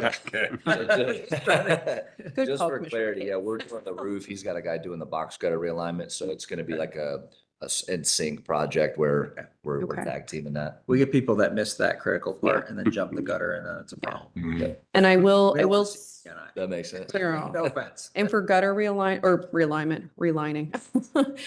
it does need a COA. So that's a staff approval item, if it's going to be EPDM or copper, but it needs a COA application, just to let you know. Sure, Yeah. sure. And we already got one for the painting, Yeah. as you know. Yeah. Is the current condition of the property. Yes. Yes, sir. Exactly. Exactly like that. Is that a finished space inside there? Not finished. There's- Attic? It's an attic? You wanna speak on that, on the Yes. top level? It's an attic, third floor. It's an attic, okay. That didn't answer your question. Well, no, I'm just, my architect brain just thinking about the detailing of it. That's all. So right now it's breathing, right? There is no barrier between the inside and the outside. The slate Mhm. and the plank that you guys, that is currently on, that space is allowing air to come in and out. Yes. You're gonna be putting in OSB. Yeah, we're taking off the plank decking completely, removing that, putting the new decking on there, underlaying it. Will ridge venting be installed on the property? What's that? Ridge venting? Correct. Okay. Yes. You are gonna ventilate. Oh, yes. Yep. Right, You're okay. doing the That's- soffit, right? I just didn't. Yeah. Yeah, soffit, ridge vent, Because yeah, you're just going to a different Yeah. style of attic now. It's gonna function completely Yeah, it's gonna be differently breathable. once you put that OSB on there and it's no longer breathing naturally. And that could present all sorts of other issues if that's not thought through. Right. And to clarify, we do not permit soffit venting. We do permit e-venting, like edge venting with like the ridge venting and things like that. So just if you are going to be performing it that way. Yeah, but no soffit venting. Yeah, in general, if you're doing something and if you're in doubt, if there are two options that you could do, just clarify before you pick the option so that it'll save trouble. You don't have to, again, redo anything. It's an expensive project, we get it. So when you're doing it, just Yeah. check in. Understood. Definitely. I was in touch with Morgan like 2 months. Okay, good. We've been talking, Romy. Drawing of where you're proposing ridge vent, ridge cap, so we can have an idea of what that's gonna look like. There's not a drawing, but I mean, just on the ridge that's available. And then also too, we're proposing to do box vent style as well, just on the, obviously, because there's not a whole lot of ridges, right? So it's it's going to be a multifunctional ventilation system, but it's definitely going to have ventilation in that space. Because I know what you're talking about. We need some sort of drawing, I think, for that, because we've got a lot of angles going on and a lot of holes cutting in. So is that something you could put together? Yeah, that wouldn't be a problem. But yeah, just for clarity, yeah, you can, I mean, we can put box vents on any of those slopes there. Okay. So, yeah, I mean, we can easily include a drawing. To clarify, we do not permit new hat vents unless necessary. I know in past, if it's a hip bridge, there can be hip ridge venting installed on those areas to allow for more ventilation. So yeah, just final details on, the thought of venting, we can discuss further. Or if the commissioners do need that for final approval of the slate removal and things like that, but just FYI for, code and guideline standards. Thank you.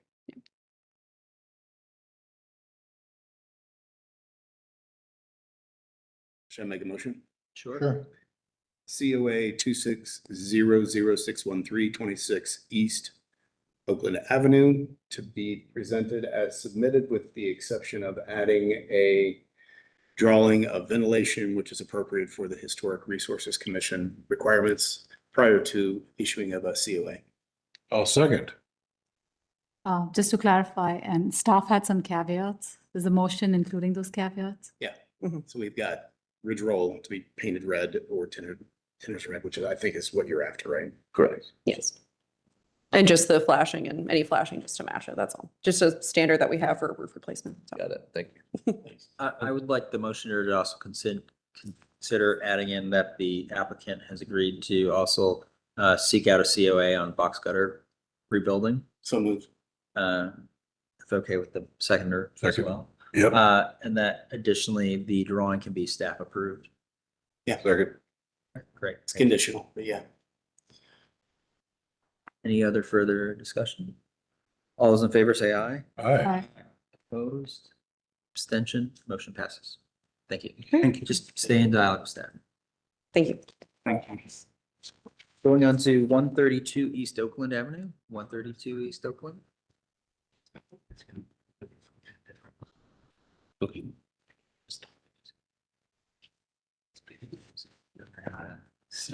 Yep.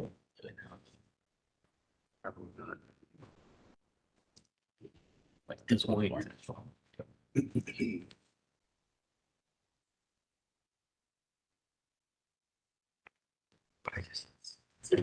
I will have you raise your right hand here. Is there? Oh, okay. Do you swear to tell the truth in your testimony for the commission this evening? Yes. And state your full name and association with the property for record. I'm sorry, If you could state your full name and association with the property for record. Michael Cadwell. Okay, and you are? And you are the property owner or? Yes. Okay, Yes. thank you. Right. So this is to construct a one-car garage in the rear of yard. Materials to be vertical wood siding on north and west elevation, lattice on south and east elevations, floor to be reinforced concrete slab, and roof to be a shed roof that drains to the south. According to the 1921-1951 Sanborn maps, the property had a one-car garage in a similar location as the proposed garage. Staff does not have record of when it was removed from the property. Concrete slab of original garage was removed in 1996 under COA 96-812. Present pergola and shed along north property line was approved in 1996. And then present rear addition and deck was approved in 2009 under COA 0944. We recommend to continue application COA 26-00-628, 132 East Oakland Avenue, to allow applicant time to update their design to be more in line with 31-16-12 standards for new construction and architectural guidelines on new garages and outbuildings. Basis of staff rec is 31-16-12, standards for new construction, as well as Columbus Register of Historic Properties, garages and outbuildings, pages 86 to 87. Thank you. What would the applicant like to add at this time? I'm sorry. What would you like to add at this time?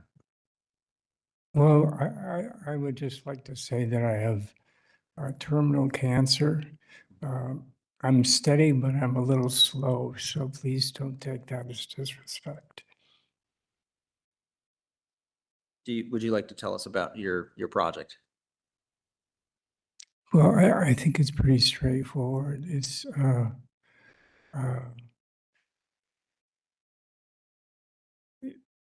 you know, a one-car garage facing an alley in the back of the house. Very modest in size, especially in comparison to our neighbor's recent addition. And it's also shielded from public view, even in the alley, because there's a parking lot right across the alley, and which in turn is shielded by arborvitae. How does the commission feel about this application? It's a little different aesthetic than we're normally see. It is a little different, but it's actually we did an addition to the back of our house. Oh gosh, it would have been almost 15 years ago, and which was approved. And it is slightly different than the existing. The understanding was it's in the back of the house. As long as it maintains its sense of scale, it shouldn't be a problem. And that, in fact, a certain amount of skillful, shall we say, ingenuity was appreciated. And the existing materials are painted to match the that addition. So am I correct in assuming this garage design was what was conceived at the time of the addition? No, this is a recent thing, very recent. So I think the style of the garage is meant to be congruent to the addition that was. The addition, but not the original home. Yeah. Not the original home. But again, we are encouraged to do that. How does the commission feel about the materiality proposed on the exterior, the galvanized corrugated metal roof, and materials from, that's something we normally don't really see. I think we've had requests for these kinds of things and maybe haven't fulfilled those requests. And the existing building doesn't have that kind of materiality either, right? That's the shape is one thing, or the form is one thing, the material is a separate discussion. Yeah, one thing that I would say is if you look up and down the street, you see all kinds of stuff happening in the alley. And in all states of disrepair. And in many cases, the garages have been torn down in order to make gravel parking lots. Mhm. Can you talk a little bit more about the different types of materials? It looks like there's different hatches on different facades. Are those all different materials? Yeah. So the, the idea was that I wanted to make the garage transparent to the house. Sometimes on a lot this size, people will add a garage and it really thunks because all of a sudden you've lost all this space. But through the use of a wood trellis, it relieves that sense of, well, I would say an oppressive sense. So there's like, I'm reading the drawing, Yeah. interpreting it this way. There's framing at the top that's open? That opens, and again, the idea is to make it as transparent as possible. And then there's a hatch that's like X's, and then there's a hatch that's vertical. What are those two different materials? The vertical is wood cladding, and the hatch is a trellis. Trellis work. Are you planning on Or excuse me, lattice work. So that would also be transparent with the lattice? Yeah, the idea is, that you're relieving this very small space of a thunker, I would say. When you're saying it's open on top, there's no glass or anything.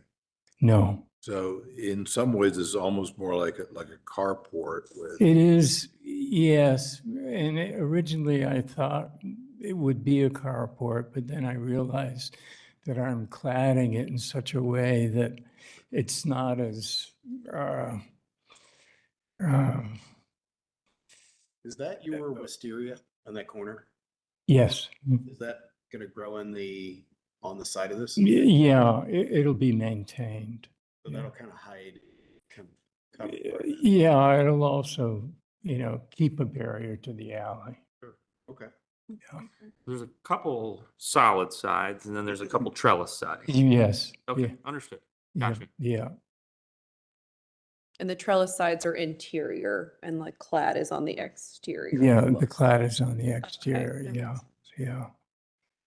Guess I also have a quick question too. It appears that the property line has a two-story building next to it that has garages on the lower level Yes, and perhaps living above. yes, there's a studio above. Okay, so I'm concerned that you're proposing a galvanized metal, which I imagine when the sun hits that, it might really throw a pretty good amount of energy, at least to that one window, if not that entire side of that structure. Well, it's largely north facing.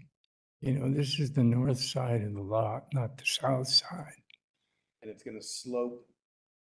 Into the site. And there's an existing water garden on the site that it'll feed into. Oh, I see. So the watershed may help that as well. Yeah, yeah. I have a little concern about the material. It's not something we would traditionally allow for. I get where you're going and I understand it's a little bit different animal than a garage. This is more of a carport, in my opinion, with a door. Yeah, yeah. I think you're gonna get a little better traction in that direction. Yeah. The roof, I would say we need some discussion. I get where you're going with the transparency of the sides. Yeah. And that perhaps the natural landscape may Yeah. make its way to that as well. Yeah. So I'm I Yeah. see a little bit of your vision, but we may need to keep working through this a little bit more. Yeah, because I guess part of it is the landscape is there today. May disappear another. I'm sorry. Well, I was just saying the landscape is there today. So the idea that the landscape covers some of the material is one thing, but it may not be there tomorrow, right? The landscape may disappear. It may. Well, It's a temporary thing in that sense. I'll So we tell have. you one thing about wisteria is you have to really work hard to kill it. Sure. And somebody may decide to do that, is what I'm. You have to work really, I can tell from experience, that stuff grows. There's a famous part in Absalom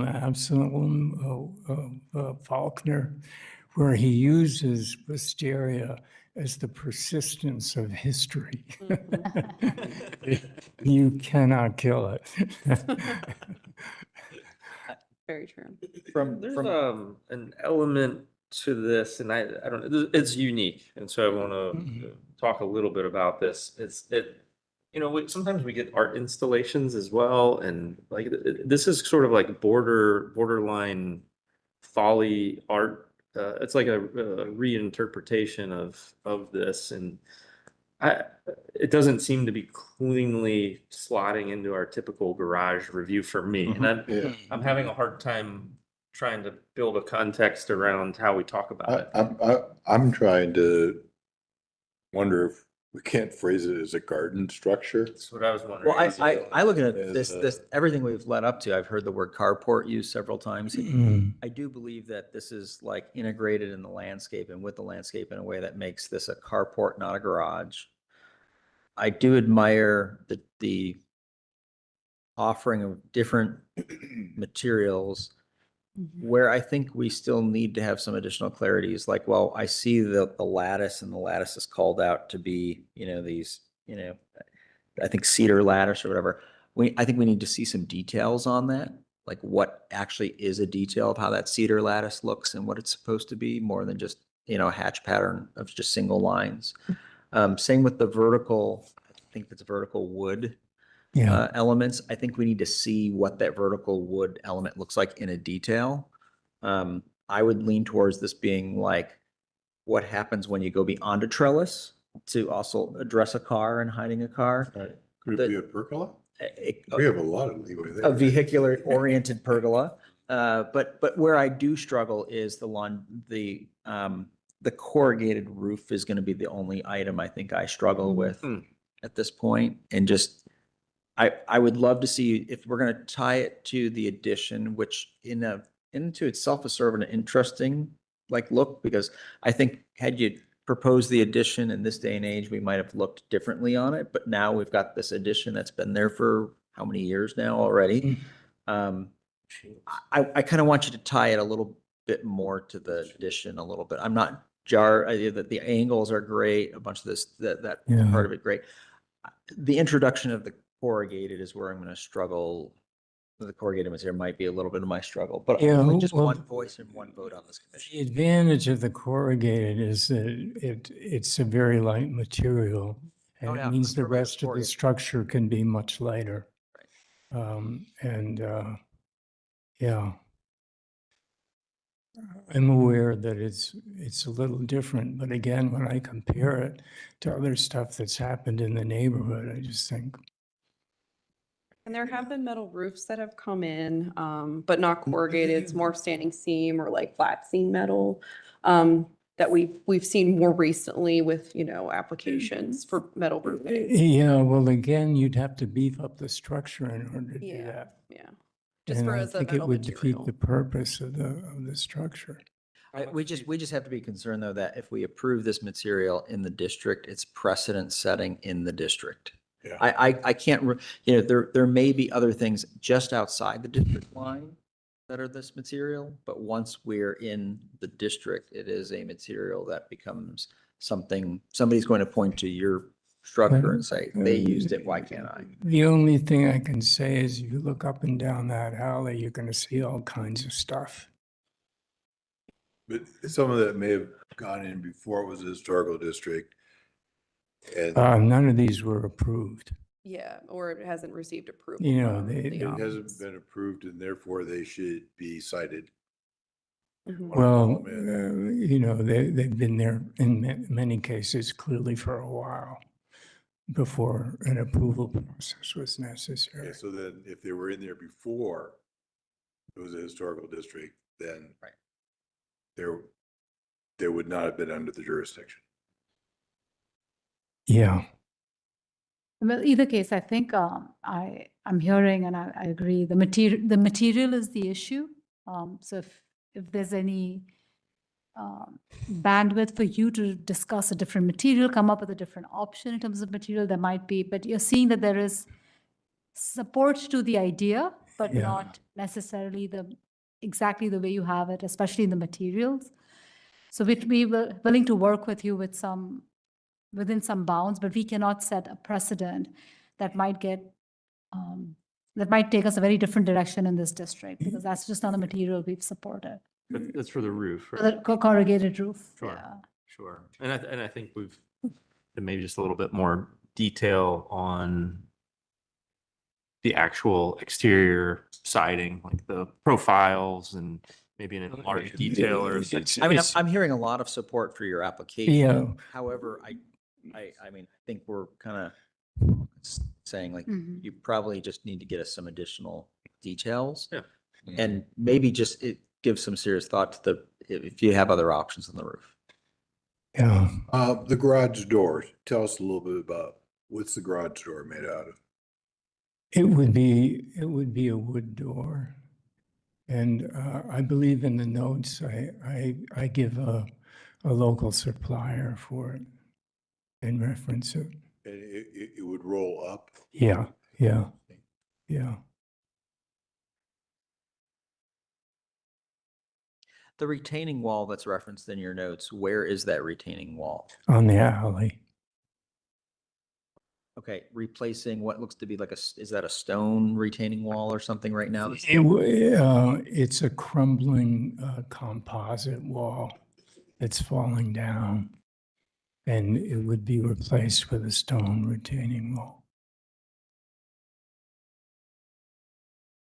I noticed in the notes that it mentioned,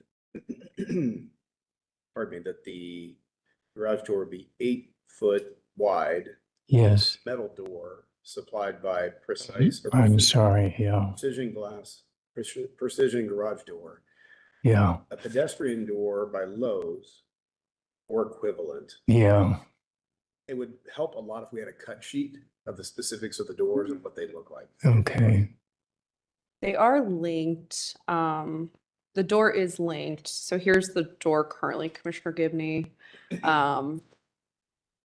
It would just be a flat metal door from what the applicant is proposing, correct? Yeah. And then I mean, within the application. yes, understandable, yeah.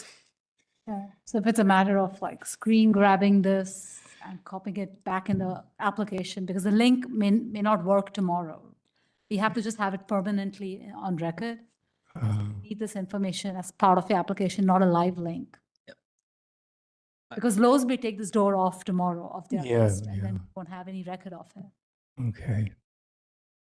And I would like to have additional information on the retaining wall, like what product you're actually proposing for that. Okay. That would be helpful as well. Would it be helpful for the commission to have that, maybe to include in the elevation, the portion that will be a retaining wall still? Yeah. Would that be helpful for the commission as well for, Maybe it's just noted on the site. just plan. noted, okay. Yeah. You've done there's a very nice hand draw. I actually, it does say It retaining does say wall. retaining wall here. 21 foot, 6 inches of retaining walls, just maybe getting clarity on the height of that retaining wall. And then just what you're proposing for the Yeah, material. it's only 2 feet. Okay. Well, that would be great to add to the Yeah, notes on the yeah, drawing. And then yeah. if you could provide us with material. Okay. What are we doing? I think that's. Continue. Probably should send you that. Garage door, I'm not driving it, because that retaining wall runs right up to the site plan of the vehicular door. Are you doing a curb cut in that retaining wall? No, the retaining wall is At the corner? yeah, it comes up to the corner of the garage, but no further. Do you feel like you have enough guidance from us if we were to continue this to come back to us with some thoughts and revisions? Well, I'm relying on some notes here. Yes, no, we will definitely send you all the motion and minutes from this, Yeah. and the feedback from the commissioners, which we do for all applicants, Yeah. you know. And the meetings are on YouTube. And they're on YouTube, That yeah, you so could- there's plenty. Yeah. I'm sure I'll get a lot of hits. Yeah, and luckily we do have an extra week. Typically, if things are continued from a previous month, you have until the week after, but we do have another Yeah. week. So I think you have until the Yeah. 31st of or Okay. July to send any updated materials. Okay. I'd like to make a motion for COA 26000628, 132 East Oakland Avenue to continue to the August meeting. A second. Having a motion, and a second, any further discussion? Hearing none, all those in favor say aye. Aye. Hi. Opposed, abstention, motion passes. So it's passed? No. No, Okay. the extension is passed. For the You are continued. Yeah. Oh. I thought not I'd won defeated. you all over, you know? You did win us over, but we are bound by rules here, so, but we are a fan, so good. Okay, okay. If I could, just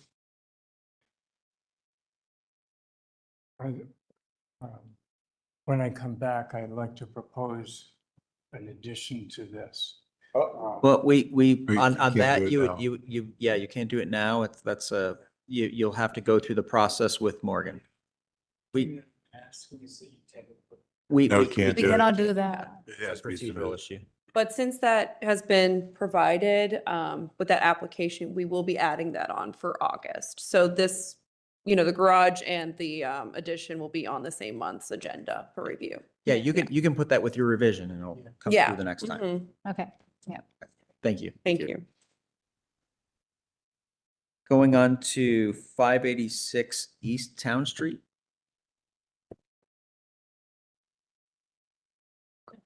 Why can't I exit out of this? Oh, gosh. Looks like we've got at least two here. So if you could each raise your right hand. Do you each swear to tell the truth in your testimony before the commission this evening? I do. If you could both state your full name and association with the property for record. Matthew Brown, architect with Moody Nolan. I'm Deborah Cummings. I'm a sustainer at the Junior League of Columbus. Okay, wonderful. Thank you. Maureen. Yes, of course. And just to let everyone know that this is the first conceptual of the evening. So this is a conceptual application. So this is the reconstruction of the historic rear wing, which contained the kitchen and servants' quarters of the Kelton House. The packet includes the construction of a new rear wing to accommodate an event space to be used by the Kelton House Museum and Junior League of Columbus. New portions to be comparable, but not identical to the previous construction, will be larger than previous on the property. Property suffered a gas explosion in the rear addition, which damaged the roof of the main structure and, of course, the rear addition. Property received approval in December under COA 25-01342 to reconstruct roof and install temporary TPO to weatherize and protect the interior of the building. Property was also approved for controlled demolition of the portion of the site that experienced the explosion due to the damage and emergency conditions. Staff recommends the commission offers design feedback that can be utilized by the applicant to further refine the proposal for review at a future HRC meeting. No action is required at this time. And basis of staff rec for this would be 311611, standards for alteration, as well as 311612, standards for new construction. Thank you. Yep. Being conceptual, and it looks like there's some options even in here in your design. I'll let you guys take it away first for Sure. give us some additional insight. So if you'd like, I can start off with just a little update of what's happened so far and Sure. and where we are today. So the building caught fire in November. We worked very quickly in partnership with the Junior League, the Columbus Foundation, the city to stabilize the condition. So we were in there within a couple days after the fire. We were very pleasantly surprised that the interior of the main house is miraculously saved from fire damage. The fire that and the explosion that originated in the back wing, it was under the kitchen. So it was really in the basement of the original service wing of the house, is where the gas explosion originated. The fire went straight up the back service staircase to the roof of the main house, basically acting like a chimney. And the attic floor maintained its structural stability, and the roof collapsed on the attic floor, but no more. So in the main house itself, there's water damage from the fire department. There's some smoke damage, but it's salvageable. So that was a great discovery. So that was kind of the first trauma and then relief. The second trauma is, how do you finance the restoration of the building? So that's something that we're in the progress of doing. And this is really kind of a textbook case for historic preservation in three parts. So you have the main volume of the 1850s house that the intention is to restore it, restore the roof, restore the interiors. You have the 1850 service wing off the back that would have had the kitchen downstairs and servant rooms upstairs. The intent is to reconstruct that so that at least visually from the exterior, it looks as it did before, with brick, using as much of the salvage brick as possible. Still to be determined the structure of those new exterior walls, whether they are entirely 3-wide brick. Maybe not for the new construction, but I don't want to get too sidetracked with that right now. But the exterior would look like it did before because we have enough documentation of that to do that. So brick, wood windows, wood doors, slate roof. And then behind the service wing was a carriage house. We don't know exactly when the first carriage house was built, but there was an old carriage house that was there. And we do know that it was transformed pretty significantly in 1979, 1980. And we've got some photos in this presentation that show, well, actually, if you go back one, so this is a historic sketch of what the carriage house would have been before the 1979 work. And if you go next photo, so you can see this, they're a little bit dark, but it does kind of confirm that what you had in that sketch was pretty accurate. And if you keep flipping, so this is work that was being done in 1979. So we don't really know exactly the reason, but this would have been a couple years after Grace Kelton passed away and handed the property over to the Columbus Foundation, and the Junior League was pretty immediately operating and using this space. So likely there was instability in these masonry walls. They were taken down. I do remember from being in the building for events before the fire, before I would even know I'd be involved in this project, that there was some kind of suspicious brickwork. You could tell that it was a mix of old bricks and new bricks, but it was hard to see the line. So it's really hard to know how to restore that part of the project. Whereas the kitchen and servant wing, we have very good photo and drawing documentation of it. Okay, so that's a little bit of the history of just coming into it. Now, if the building is going to be restored, what's it's going to be used for? So the other kind of academic side is you can restore, but if there's not a use, is it going to be funded and is it going to be maintained? The Historic House Museum will come back and can come back. Most of the artifacts were salvaged. The Historic House Museum has a role, but the funding, for tickets to the House Museum is not supporting the operations of the building. So a lot of the sustaining funds for the building would go through the Junior League and their events and renting out the space.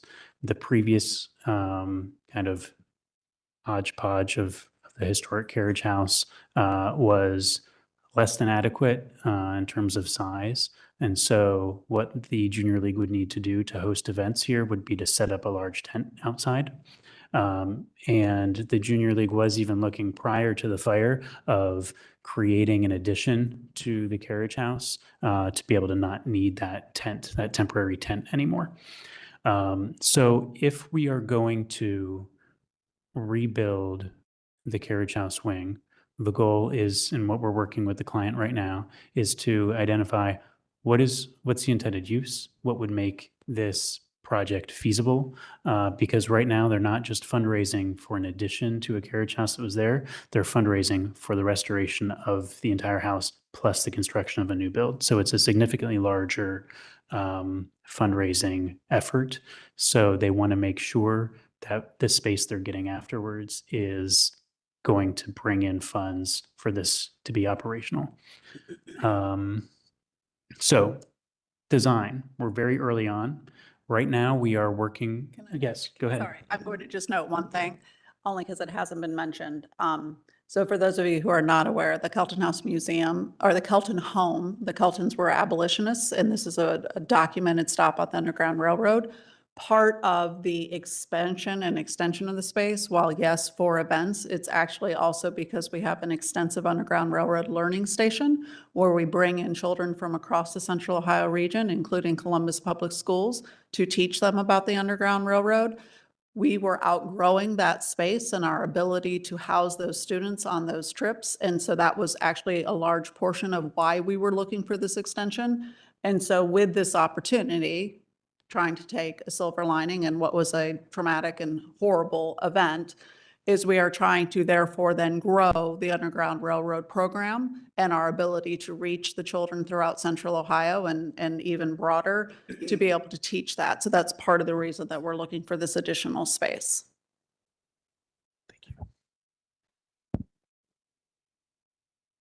So right now, we're working with the Junior League to develop a fundraising package, and that's going to be a plan that ensures that we're meeting the programmatic needs that they have, and then some nice renderings that they can use. Before we develop those renderings, we want to make sure we're not doing anything that would pose problem with the Historic Resource Commission. And so we're here to see if there are any major red flags that you see before we take these renderings further. I can speak more, but I think I would hand it over to you to ask questions, and then maybe I can rebound off of those questions. I mean, I can open it up kind of from a dialogue standpoint. I'm really familiar with your kind of your operations, your goals, house museums across the country. I mean, I'm glad to see you're making this path forward to figure out a way to finance restoration and preservation of the home. This is sort of, in my mind, no different than some other projects we've been faced with where you're trying to, again, our goal is to support things that help preserve original structures. Your request for an addition makes sense as long as the architectural language makes sense. I think there's a lot of nuances in the details of that addition that are going to be really important. There's a lot of preservation aspects of the original home that will, likely fall into line with what we need to see.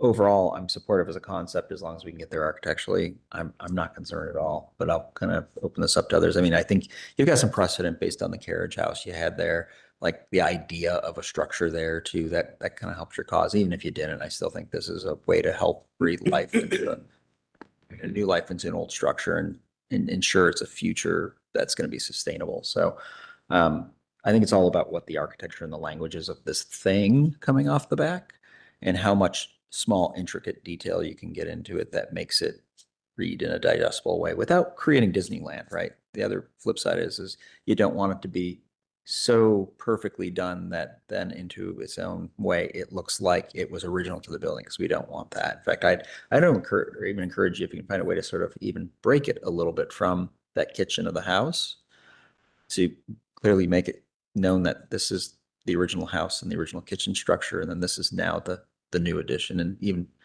offer, that I can think about the, I don't know what they're calling it, but Kappa's project with the church. Say that, yeah. We actually went through a lot of iterations with them where they found a way to visually sort of work with light windows and glass to break an addition from the church structure and just make sure there was a clear language of like, this is the addition and this is the original church. So just some thought. Yeah. And that is a wonderful thought. I do want to note that we do know that the carriage house, unlike most of the properties, was connected to the home, and that's actually how they were able to help the escaping slaves. Okay. Because they would bring them Right. in. So we actually, not for any reason of the event space, but because of that historic knowledge and knowing, that there was a cistern. I mean, I don't want to get into all of but the connection is actually important and part of our ability to tell the story of the Kelton family. That makes sense. Yeah, and we've approved additions before. We do it quite routinely, particularly where they're in the rear of the building and that doesn't affect the principal facade. And so I find myself supportive of it. I certainly understand why you need the space. It's been a real asset to the community, and events that have been held there in the past have always been lovely. So bigger space would be nice, functional. Yeah, I mean, I think you're going to hear the same thing from everyone. Seems like, I mean, it seems like you're on the right path. You just have to tell us what some ideas are. But in terms of what you're trying to do conceptually, I think there's going to be a lot of nodding here, and good luck. Yeah. I could talk about a couple ideas right now that are still very high level, but you can see we've got this massing, and then let's talk about this, and then we can switch to the next one. So that connector piece, right? Do we want to visually separate the new addition from the kitchen? In this version, we have taken the partie where there's going to be a connector piece that is the same shape as the previous carriage house. So you have the same gutter height, you have the same pitched roof, you have the same ridge height, and then that would run for 15, 20 feet before the larger addition. Or That to me achieves what I was actually mentioning. Kind And of that break tells the you bank. your story. Yeah. and that's, I think, kind of the latest iteration that we're at. If you flip a couple pages where you've got one more, you've got massing of the building. Yeah, keep going down. There you go. So this was another idea where we're thinking, okay, let that connector piece be very glazed, and maybe it's not brick, maybe it's wood paneling that's painted a color, and maybe it steps back a foot or so that you sense the back corner of the kitchen. And then it could be a flat roof where you could put mechanical equipment. Maybe there's some air handlers that you don't want to be on the ground in the yard. So that could be a nice place to hide them behind a low parapet. We're not ruling out one or the other for us. I'm interested to hear if you. I think if you need those areas to hide equipment, you just need to propose that to us, because that's part of the reason or rationale for your design. And because this is largely new construction at this, from that point back, I think it's just critical that you propose what you need. And that was critical for Kappa on their project, reusing a building and changing its use and changing its function. I think that's part of why you would justify certain things in your design. And I think for the reality of this phase, what we're doing right now, we're creating fundraising images. So it's almost like either one of those that you put in a fundraising image, it could change and you're not going to upset a funder. And then once we get into the mechanical engineering and figure that out, and we get into the real design documents, then we could figure out exactly what that connector looks like. What about if you pushed the addition beyond the original footprint of the carriage house? We could do that. Lot coverage space, or do you need a? So the further you push the addition back, and you can see in the floor plan, you've got kind of a dashed line where there was the previous carriage house. Not entirely sure if that was the original or if that's the 1980s, but we're not dwelling on that too much right now. We'll look into it more as we go. If you push the whole larger volume back, you're eating up one more of the garden, and it is the Kelton House and Garden. And the garden is important. They do have events outside. You'd have, it's also, we're going to be at risk of taking out more trees. And so we don't know exactly the footprint of the building, how we're impacting trees. We know we're going to take out some of the smaller trees. We're going to try to minimize the number of trees that we take out. Obviously, the further back you go, the more you're impacting trees. So Space we're really talking. So the square footage of the addition, the length is Between the original footprint. Yeah, I can tell you that it's. And as you, I think we go 30 some feet past the original carriage house. 36 feet, 35 feet past the original carriage house. Currently. Yes. So what would that do if we pushed it all the way back? But What's the overlapping amount of? The overlapping is, so the whole length of the addition, tell me if I'm answering your question. The whole addition is 76 feet. here. That is 27 feet. So you'd be pushing, Basically another 30 feet back. yep. All right, but they would lose that. You'd lose the garden. You'd lose the garden, and I'm assuming that you're looking at that garden as a wedding space. Because I'm seeing the curved trellis there. I mean, it's, Yeah. it's, Shorten up the addition. I don't know. I'm just thinking about. Where thinking are you about heading with? What are you structure. thinking? So my They- thing is they paying didn't homage make to it. the structure of how it was, the footprint of what was existing. It's a very strong story of how that path works.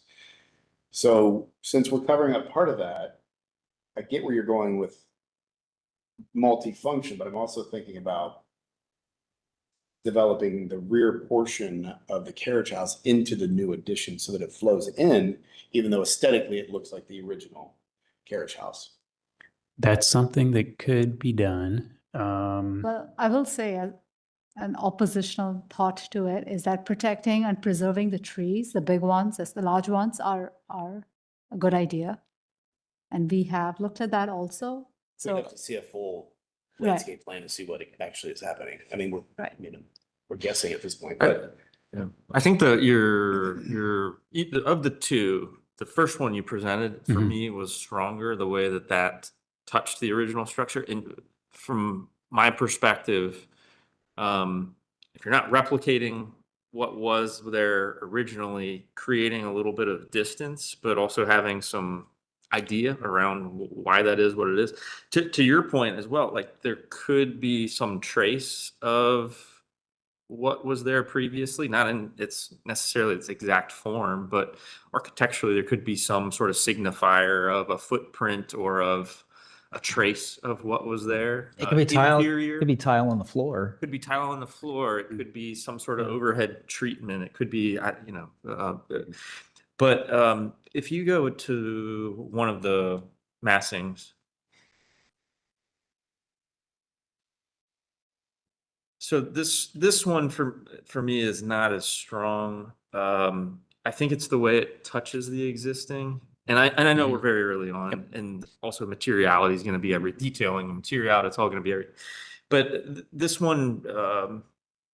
And maybe it's also just like it's the same size and connecting, so there's not a differentiation. But I think having a really strong idea of how you are differentiating or creating sameness. Mhm. So like picking a position and being really strong about it is going to be key. The other thing, and once again, just commenting on what's there. I know it's super early, but the massing of that particular volume with the roof slope and even the height of it, like some of it just feels a little foreign in the Mhm. massing. And once again, that could be something that's resolved through materiality and detail, and I might have a completely different opinion, but at least in a white box model right now, Yeah. it feels foreign and it feels a little bit forced. And I know you guys are trying to achieve things with floor plan. Yep. So I definitely have an open mind, but the other massing for me is much stronger at the early stages right now. I was also feeling that too, but when you look at this particular drawing, number one or two. well, either of them, but I mean, you see the massing is very large compared to the house, but you have to think of yourself in the garden because you're never going to see this view. You're never even going to see that elevation on one time because the sides are narrow. So you have to Trees. Yeah, you have to think about as you're walking through that area, you're never going to experience that addition as this big oversized barn because you're only going to experience the facade at the most, and mostly you're going to experience the interior. So where it's indented behind the house there, that's kind of where you're gonna, if you arrive, that's where you're gonna be there. You're gonna walk through the building, but you're never really going to experience the whole thing as that big in comparison. I mean, I see where you're going with it. I think from my perspective, it's like a little village. Because we're doing a large addition, you aren't experiencing it. And so it's sort of like, for me, if we went back to the original structure, say we were just building back what was there, it's a different feeling and scale and relationship. So I don't think just because we're building big and kind of obscuring some of the views we would have had previously, for me anyway, I hear your input, but for me, it's a little bit, there's more subtlety to the development of it that I'm sure will come.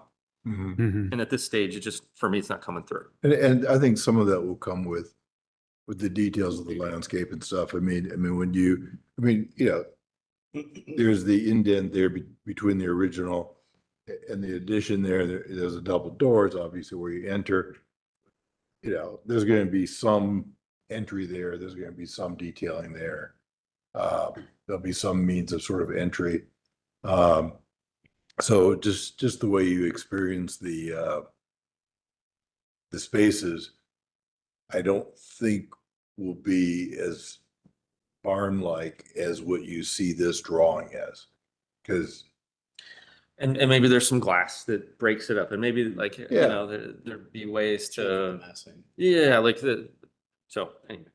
We, understand we've where got more studying to feedback. do. Yeah, We yeah, did start putting, start studying elevations and openings, and I was like, we're just gonna take this all off because we didn't find answers yet. We didn't find things that we liked. So I didn't want to present something to you that we didn't like that wasn't fully resolved yet. Moment in the design, right? Yeah. Because you can read anything you want into it, and also it's hard to read into it. So it's like, a couple of views as to what people will actually see when they're entering the building.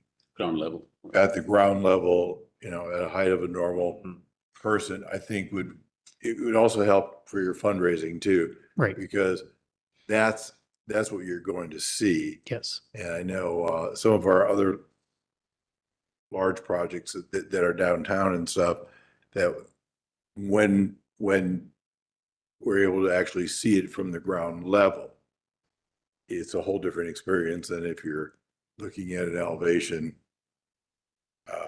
further away, because you're never really going to see that elevation. So to give you an idea of what we're thinking, and this is, I mean, if you go back to the historic sketch, there are a combination of door-sized openings, carriage-sized openings, broken arches. There was a full arch on the other side that you saw in a historic photo. They created a new full arch on the gable end. And I know that that is something that is important to the junior league because it's now become kind of the image of the latest iteration of the building. So there's been a request that at the gable end, there be a large arched window. We're not going to line all the sides with repeating arched windows because that would be too formal. It would start to feel like a garden pavilion or an orangery. We wanted to still harken back to a utility building, without trying to be pastiche and make it look like it was the original. So it's going to have a variety of large openings, to be determined if they are steel. That's what we're showing in that reference photo. That to be determined if that fits in the budget. If they're not steel, there'll be aluminum clad wood windows. Again, for the original house, there'll be wood windows and wood doors.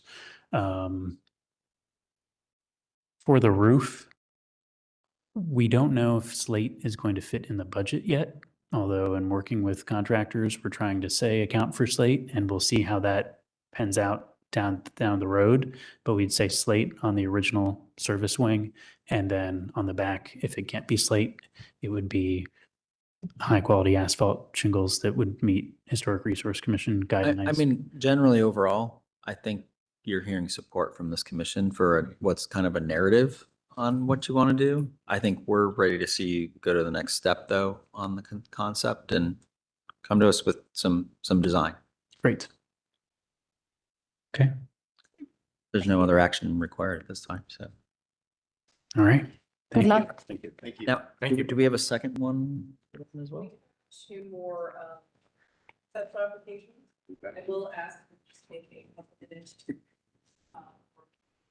and then circle back to our next conceptual, which will be 1725 Bryden Road. But that sounds good. Yes. Thank you, guys. So. Then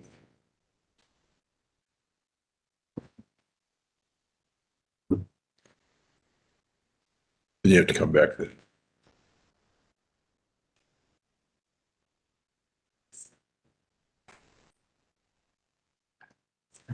I was looking at Bartlett and I was getting caught in the details. I didn't recognize it was Barley's. Barley's I next saw door. you looking at it and I thought, there was. Yeah, no, I know. And in part, I was looking at the back and I was thinking it was the front. So. I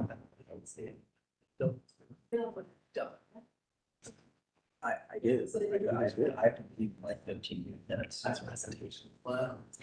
Do this. Oh, we still have four? You will, but do all you want, two of us leave. I think we only need 4. Right? Wait, no, we only need four. We only need 4. We need four. Right, but if you've got to leave as well. So that will still. Oh, wait, you got got it. Mike. Mike's restroom. But it would be nice for all of us to. Okay to run the show? I can, if you have to. I can. Sure. That looks good. Maybe. Thank you. Sure. Sorry, that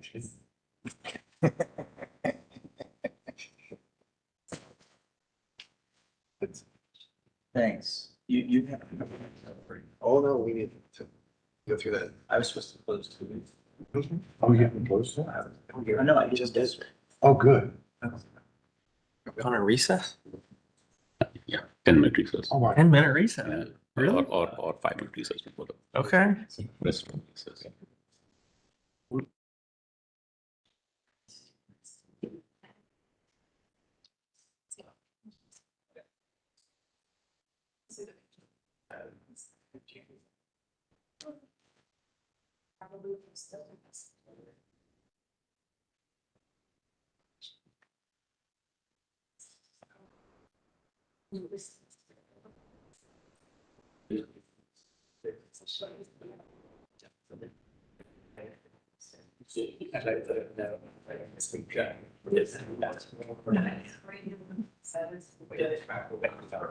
Yeah. Yeah,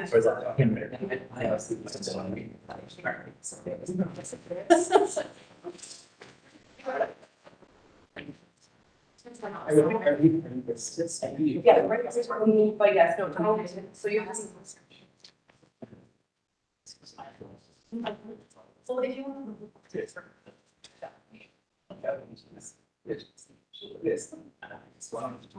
Yeah. Yeah, I mean, we'll still say it for all, but it might be back. Yeah, but.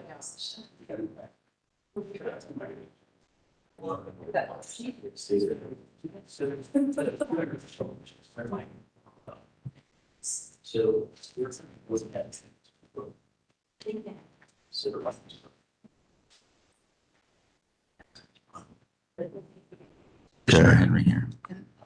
What was the one that we skipped? Is number 2.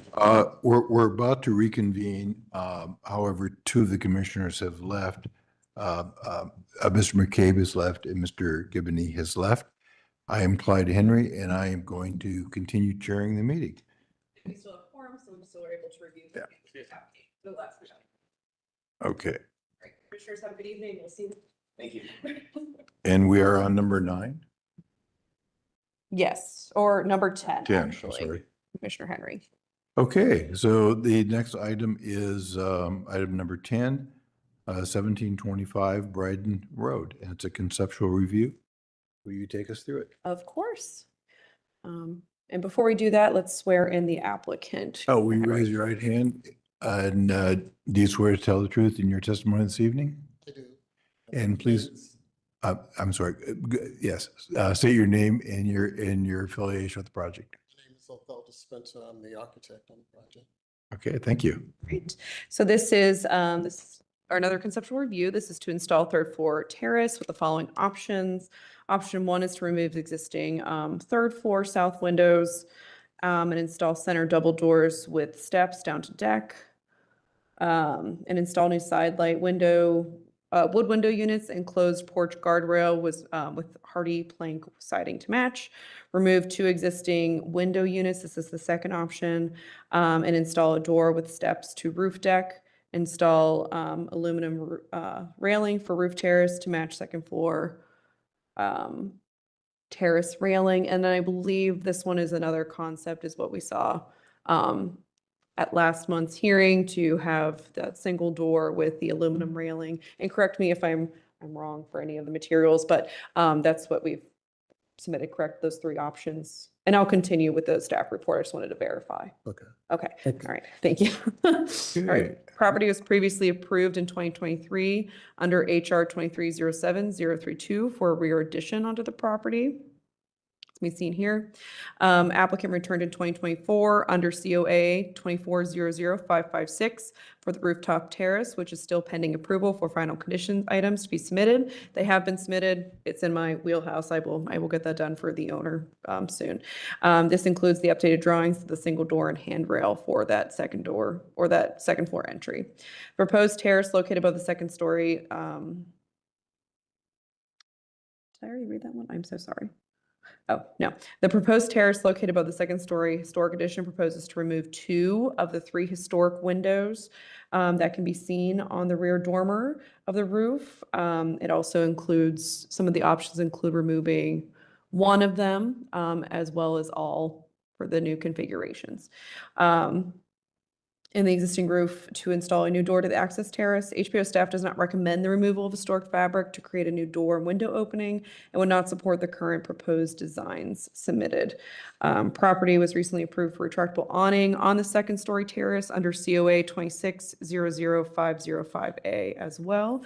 We've included the minutes from the June 18th hearing if the commissioners would like me to read any of those at this time for this application. No? Okay, all right. Applicant has submitted updated materials that includes the options with the revised terrace and dormer window access, as well as the requested photos of the additional context needed for the commission to review.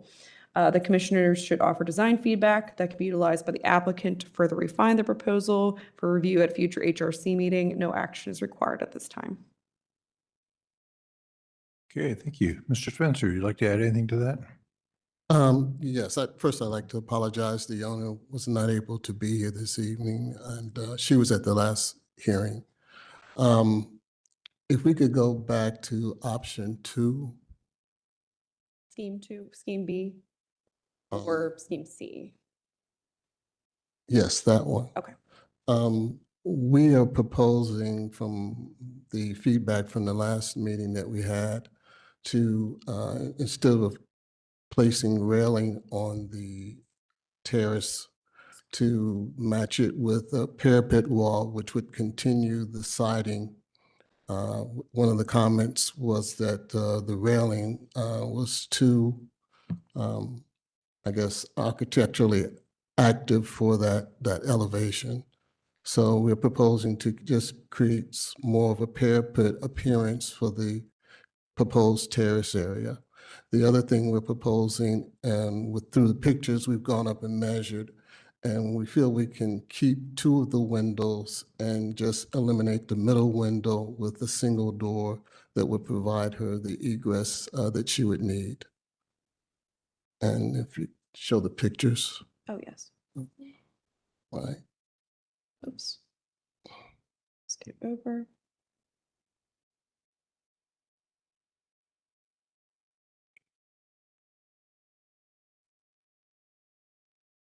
And that we're open for discussion. So one of the things we had discussed last time, remind me if this, didn't we say that, so we understand that you need to egress for code and fire and stuff, but did we bring up the point that there's a possibility of keeping the window openings and providing egress without changing the window opening to a door? And was that something you explored? How do you, because there are ways to, like basements have windows that you can egress out of without having to create doors. You can do the width. The width would require the height would require something that's not a window. You need to have 24 inches height, and because of the width of that window, we can't find an egress window that would fit into that margin.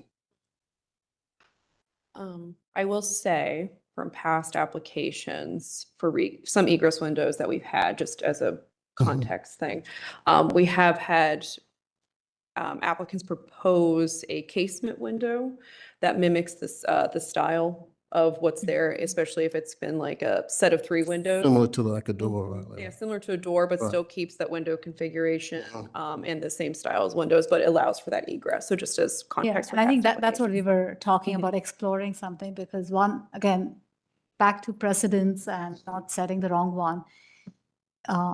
Changing a That's an window- option we could look at. Yeah, maybe. because changing a window opening size to make a door is not something we would take lightly unless there's a really, really like good reason, there's nothing else possible and somebody has to physically get out of it, you know. But in this case, it seems like there might be another option.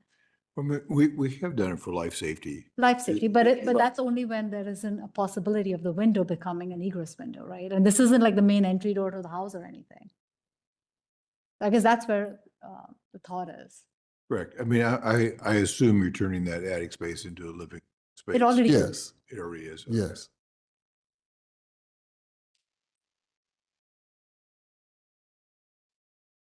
Yeah, so I would still, I think, say that exploration is needed.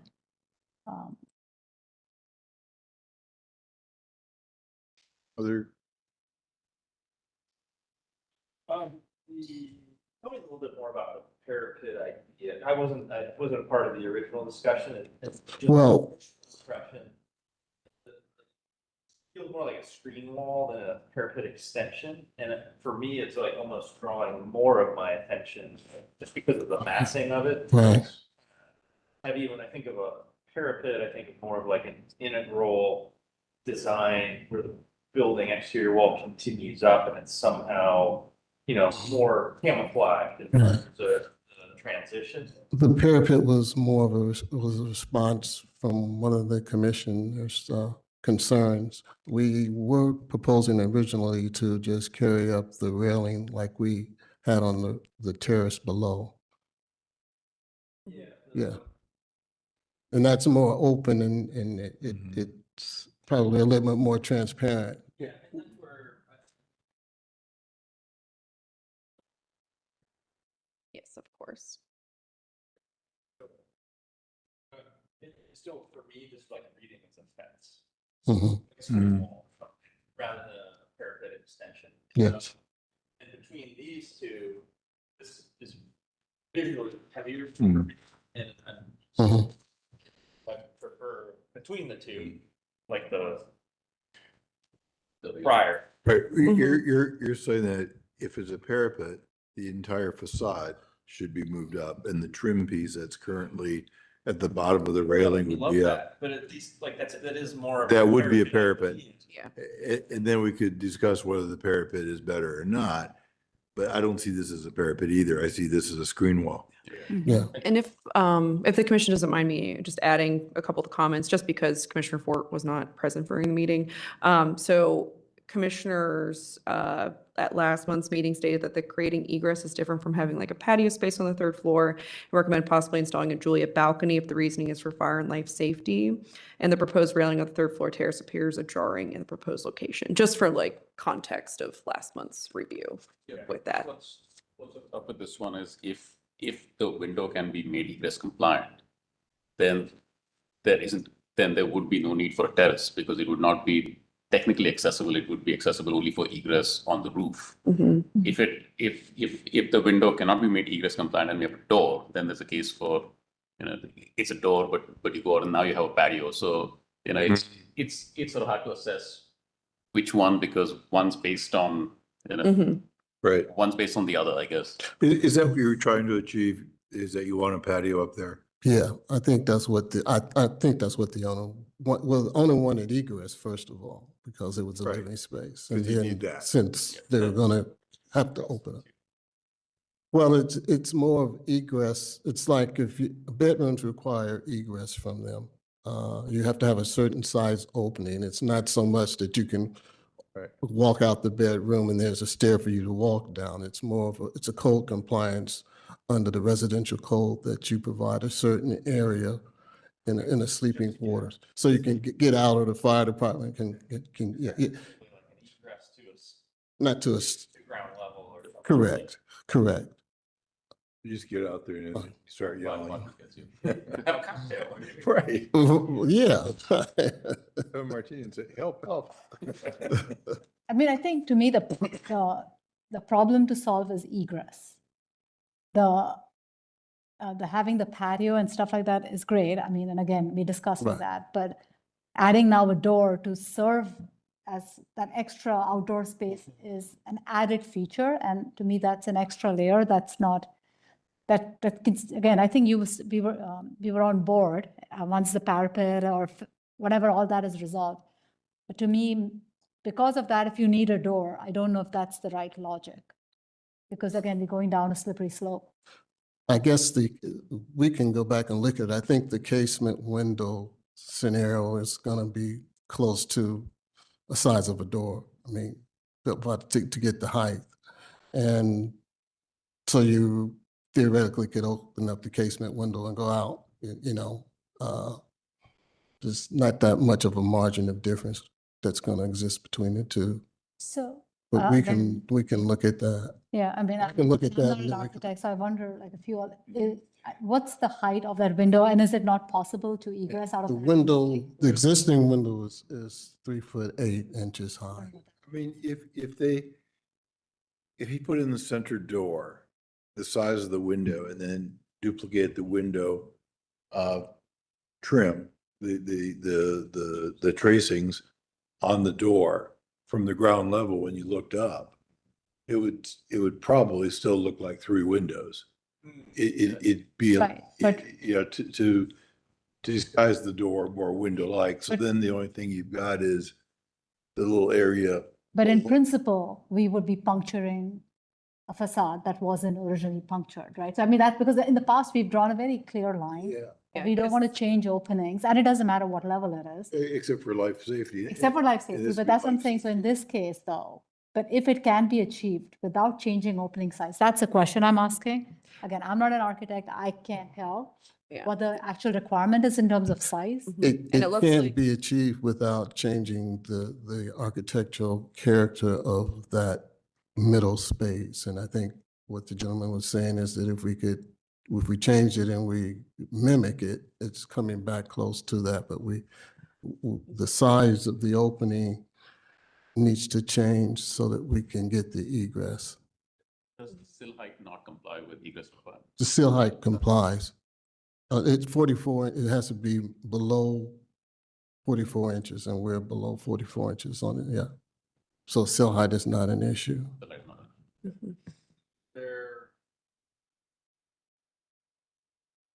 I see where you're going with it. I'm struggling with this a little bit because you guys want to have the patio, right? And so like the egress of the space is also in it. There's two issues. You want to get out to the patio and you want to have egress from the space. Correct. And so trying to balance those two. Is there another way to get egress? Is there another way to get to the patio? Is there another way to get egress? Other than, It's a bedroom up there, right? oh, yes, no, Things elsewhere? there are other dormers, but they're all the same. Yeah, the size of the windows, yes, they're not larger, no. Yeah, correct. So they would have all the same issues. Correct.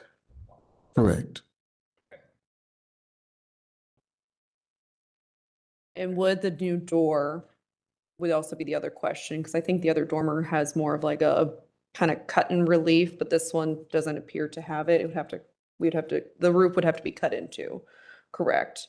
To a Yes. certain extent Yes. to allow for that door, just to clarify. Correct. Okay, Yeah. thank you. I mean, so to me, I think, again, we should decouple the two things.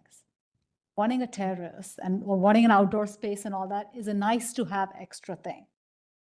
But if egress is needed for life safety, which I totally get, then if you can solve that in the simplest way without having to do everything else, then that needs to be solved first. And if you can make the terrace or the outdoor space work as part of it, that's great.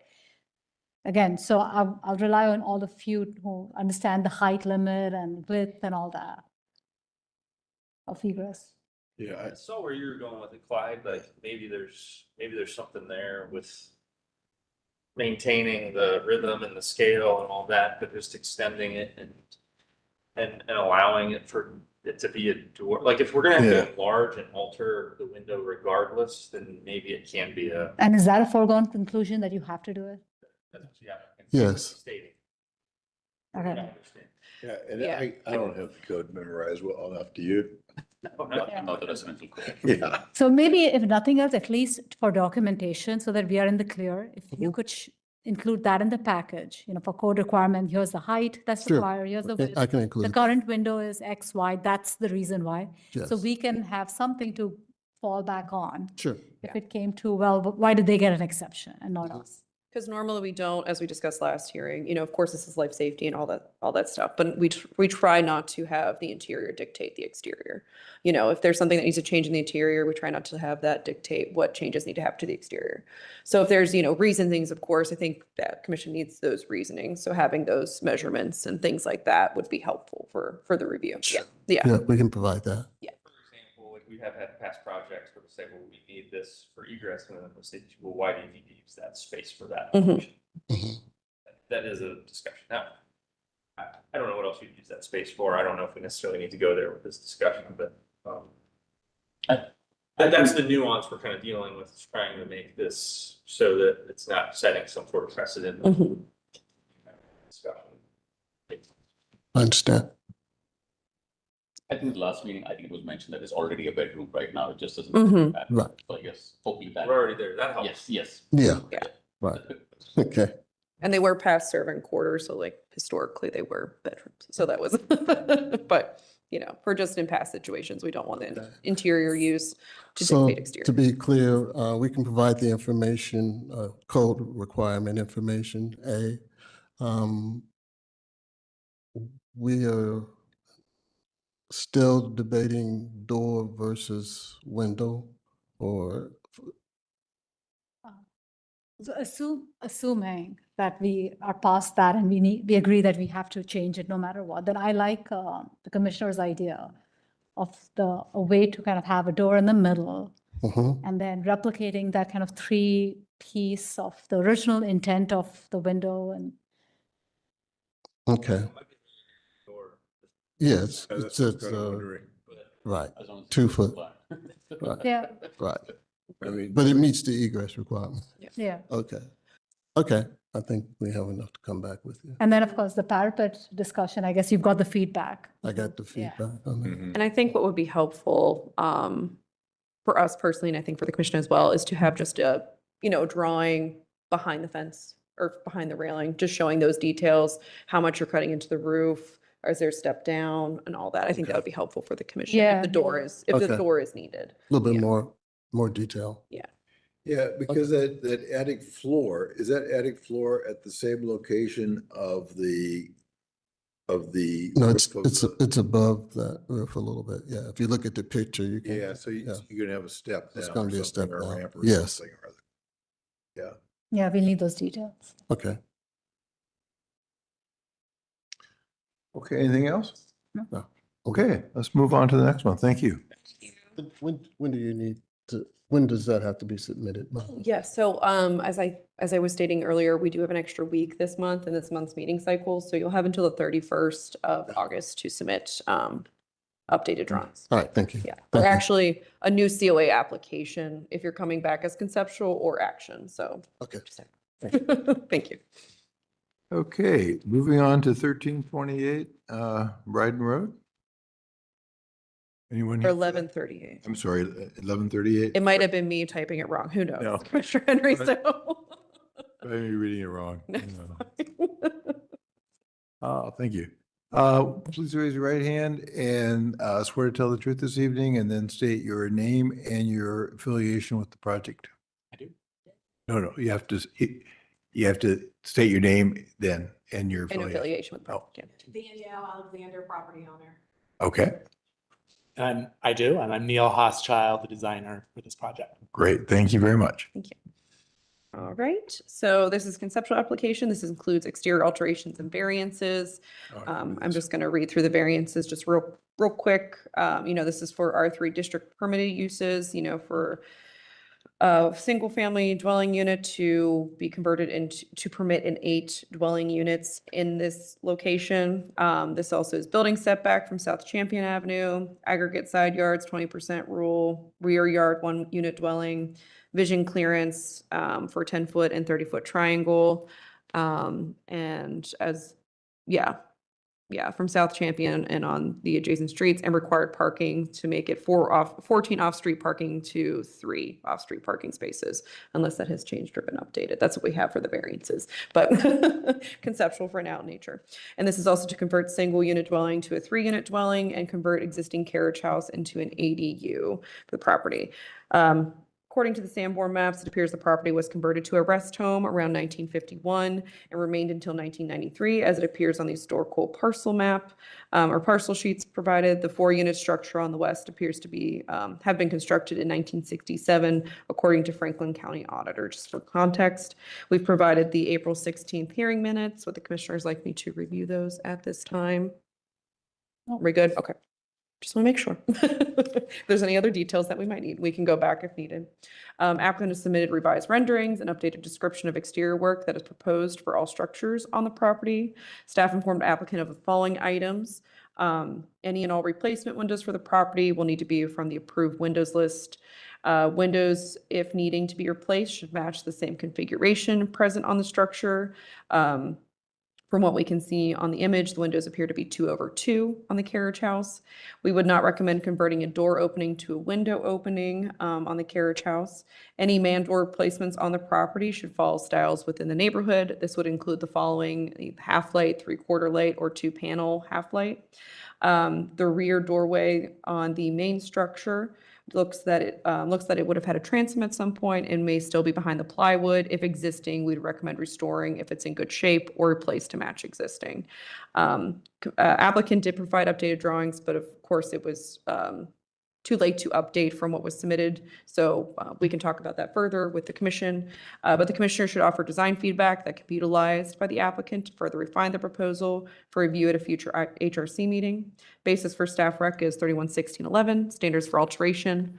And that is all at this time. Okay, would you like to add?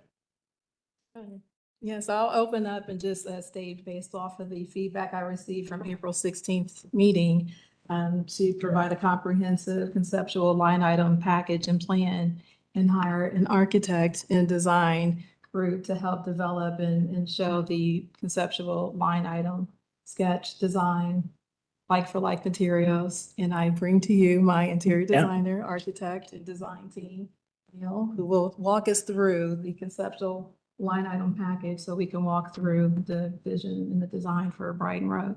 Okay, and if you're more comfortable going up to the screen.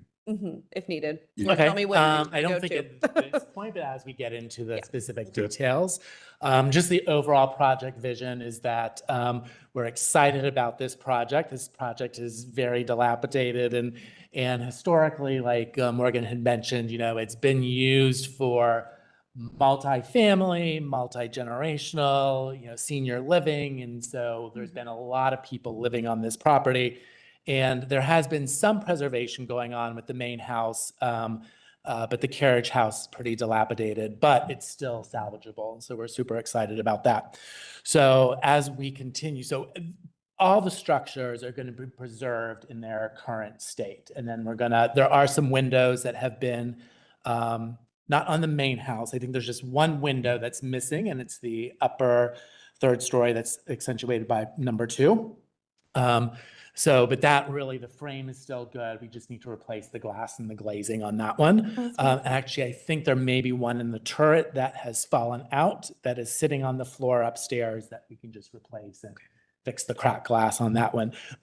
All the other windows, there may be a couple panes on the back side on that 3rd story dormer. Some of those panes just need to be reglazed and corrected up there.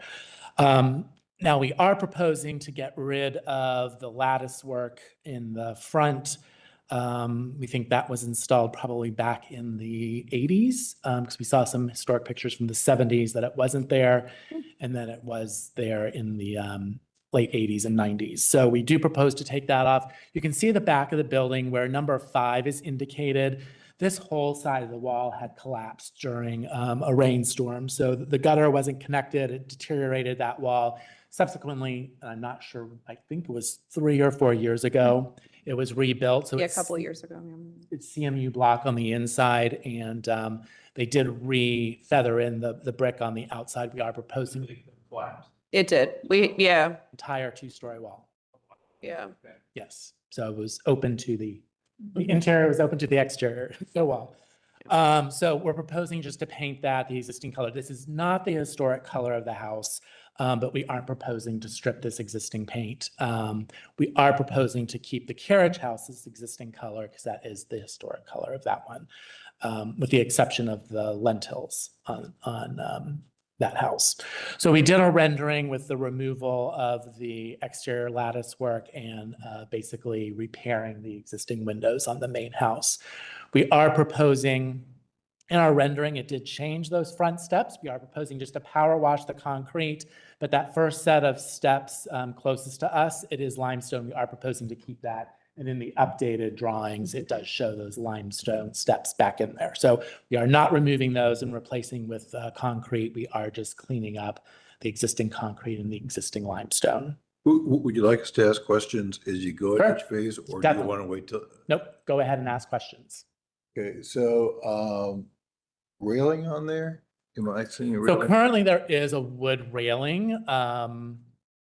We don't have a proposal to change that, but if you Okay. have a recommendation of what you want to see, I did, once we get to the back side, I did completely, we are redoing the back steps and terrace, but I did not put a railing in there. There's a pipe railing I'm seeing there?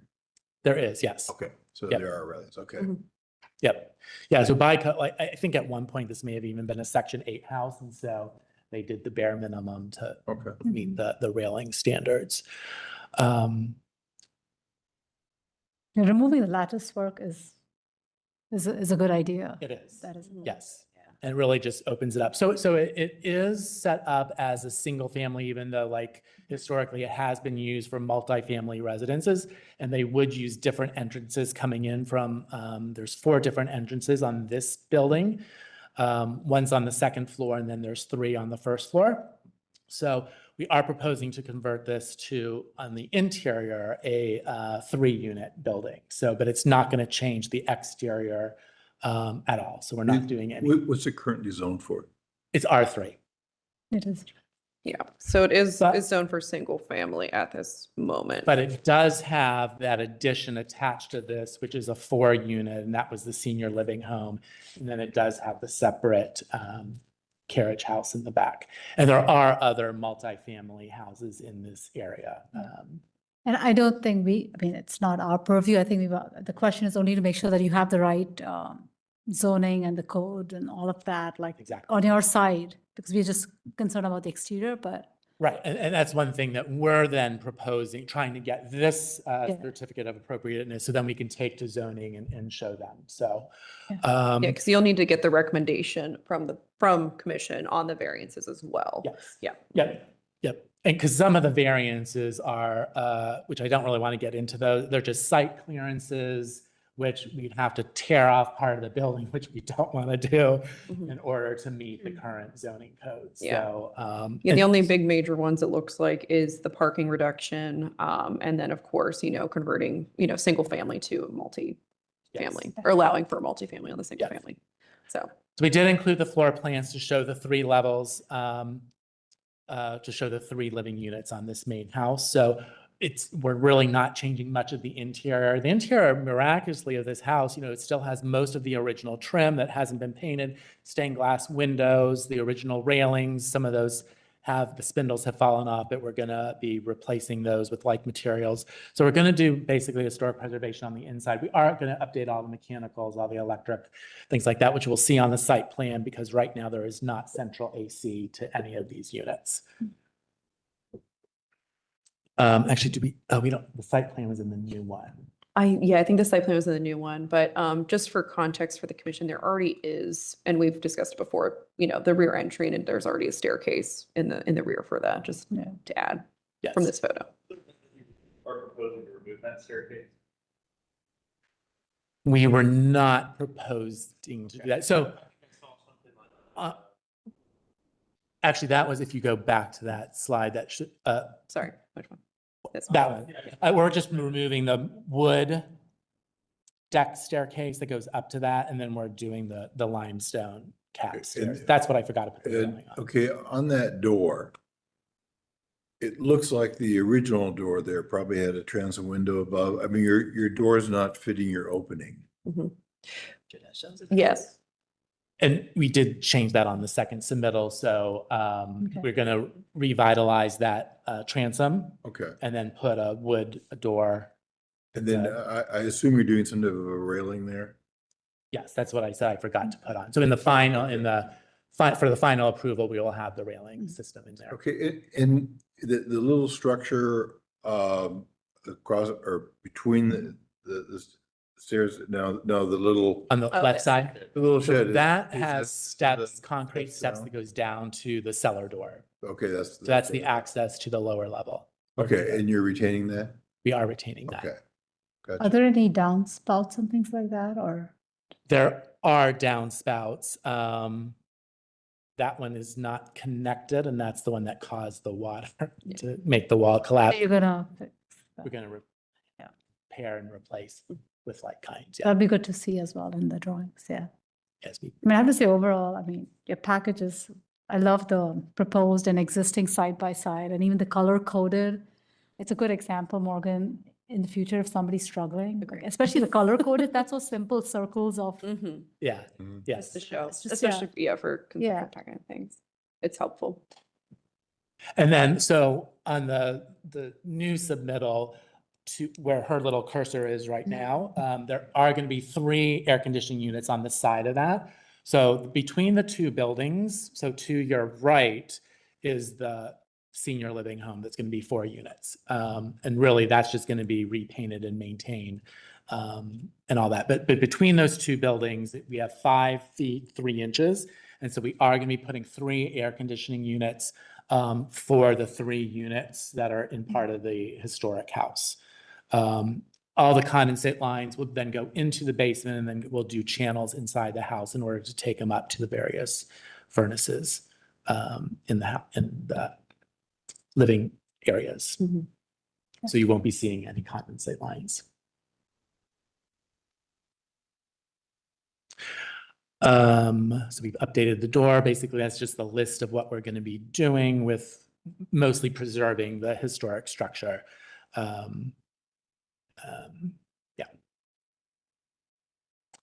Now the carriage house, so the other historic structure. So this one, once again, this has a slate roof. The original house does have a shingle roof, except for the turret is slate. The roofs on the main house are in very good condition, as well as on the senior living house, the 4 unit. The slate is salvageable. So there are some missing pieces that we've already found sort of replacement slates. So the structure underneath the slate mostly is in the good part on the east side of the house, which I'm not sure if I have I should have a picture of the east side. Of the main house or the carriage No, house? the carriage house. That's where the majority of the slate, it's towards the street. So other location, other side. Like, oh, I guess I did cut it off, but it's right above that area. That's where the majority of the slate has come off. And the underlayment will need to be replaced in that section. So we're going to remove some of the slate, replace the underlayment, and then replace with the same slate. So we are proposing, and the new thing has the new pictures on there. Well, no, that's not the newest one. But so we are proposing to replace the current garage door with an aluminum insulated garage door that will not be an active garage door. That area right outside where that driveway is, the zoning does not want parking there because of site clearances between the alley and the road. And so we are proposing to make that a patio. And then where we have the window shown to the right, that is actually originally a door. And so we're going to replace with a transom, and then we're going to add that wood door back in, and it's shown on the updated plan. Is there an existing door there? What is there right now? Oh, sorry, yeah. Yeah. Yes, Okay, so there's a door there now, and you're gonna put the door, you're gonna maintain the door. correct. Okay, and then on the second floor, there's a large boarded up window. And what's happening with that? Those windows are going to be replaced. Okay, so what's that big white thing around there? The big white. That is frame? just showing the frame of the window. I I don't- have a better rendering Yeah, I on don't the think new there is a frame submission. currently So on the window. what was that? I don't think there is a big frame on. There is not. There is not. So we're proposing to use, where the window frames don't exist, we're proposing to use Marvin's next generation 2.0 windows, which is on the approved list. So it is going to match the 2/2, which is if we go back to that one, or no, Okay. one before, But, that one. So okay. the 2/2. Okay, look at that. The new windows are going to look like those two Okay, on the second. there is no big frame around there. And you're showing a big gray frame on the next. Not on the new design. Those aren't the correct windows. Sorry. Okay, so those are not correct. They are not. Okay, gotcha. And that white frame there is not correct. Correct. Okay. Actually, that is going to be a triple double hung window. So Okay. because this was submitted on July 10th and there was tech issues, so we were able to update the drawings. I informed through email just saying like, these are our comments based off of this. These need to be updated. There were updated drawings sent, but they were sent on Tuesday or Wednesday. We couldn't include them at this time because it was late. Yeah. The reason why we accepted this one is because there was a glitch on our end, but it was supplied like in that time frame that we would allow the new updated materials. No, not that this time. So we can have the just, but Conceptual. Yeah. We got plenty of time. yeah, so You guys recognize we quite didn't have, that stood out to me too. Right. no new materials Yeah. at this time, but we can have the discussion of. Yes. Yeah, I mean, yes. I'm kind of voicing concerns I think I already have. Right. No.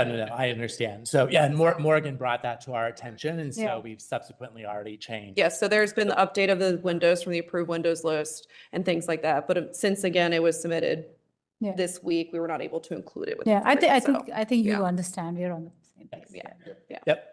But a quick, easy change, as we can see, quick turnaround, so, yeah. Yeah.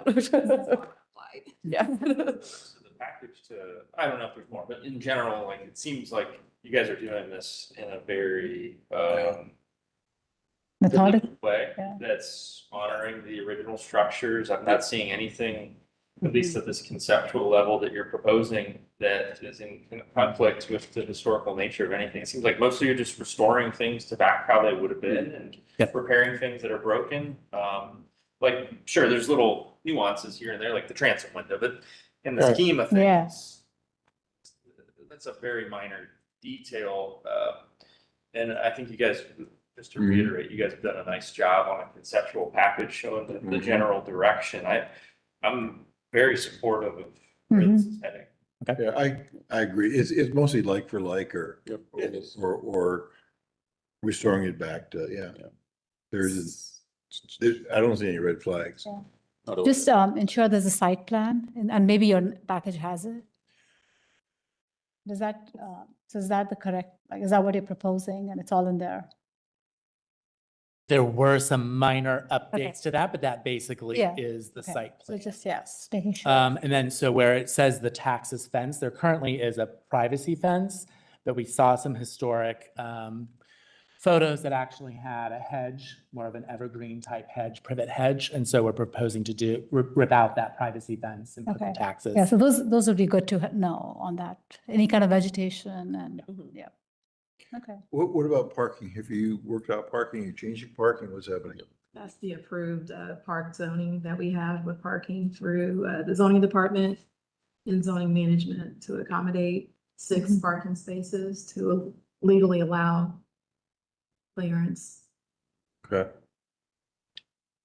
I do remember from last version that the ADA spaces were not compliant, and it looks like And they are this is the compliant. compliant. Okay, great. Yes, that's the compliant. Great. Looks like they got it. So, To accommodate. For ADA, For yeah. ADA. That's an ADA space? It's required through zoning committee, zoning staff, and it required my site engineer to angle. Yeah, in order to pull into, from where the curb cut is, to pull in for that angled one, there was just some turnaround issues, and that's why they angled that one. Yeah, I've never seen it before either, but if it does it. Yeah, exactly, that reduced one of our parking spaces. Exactly, but So- city zoning required that 6 months in the making to produce that. So there's 2 here and then 2 here. And then Yes. these 2, so 6. So 2.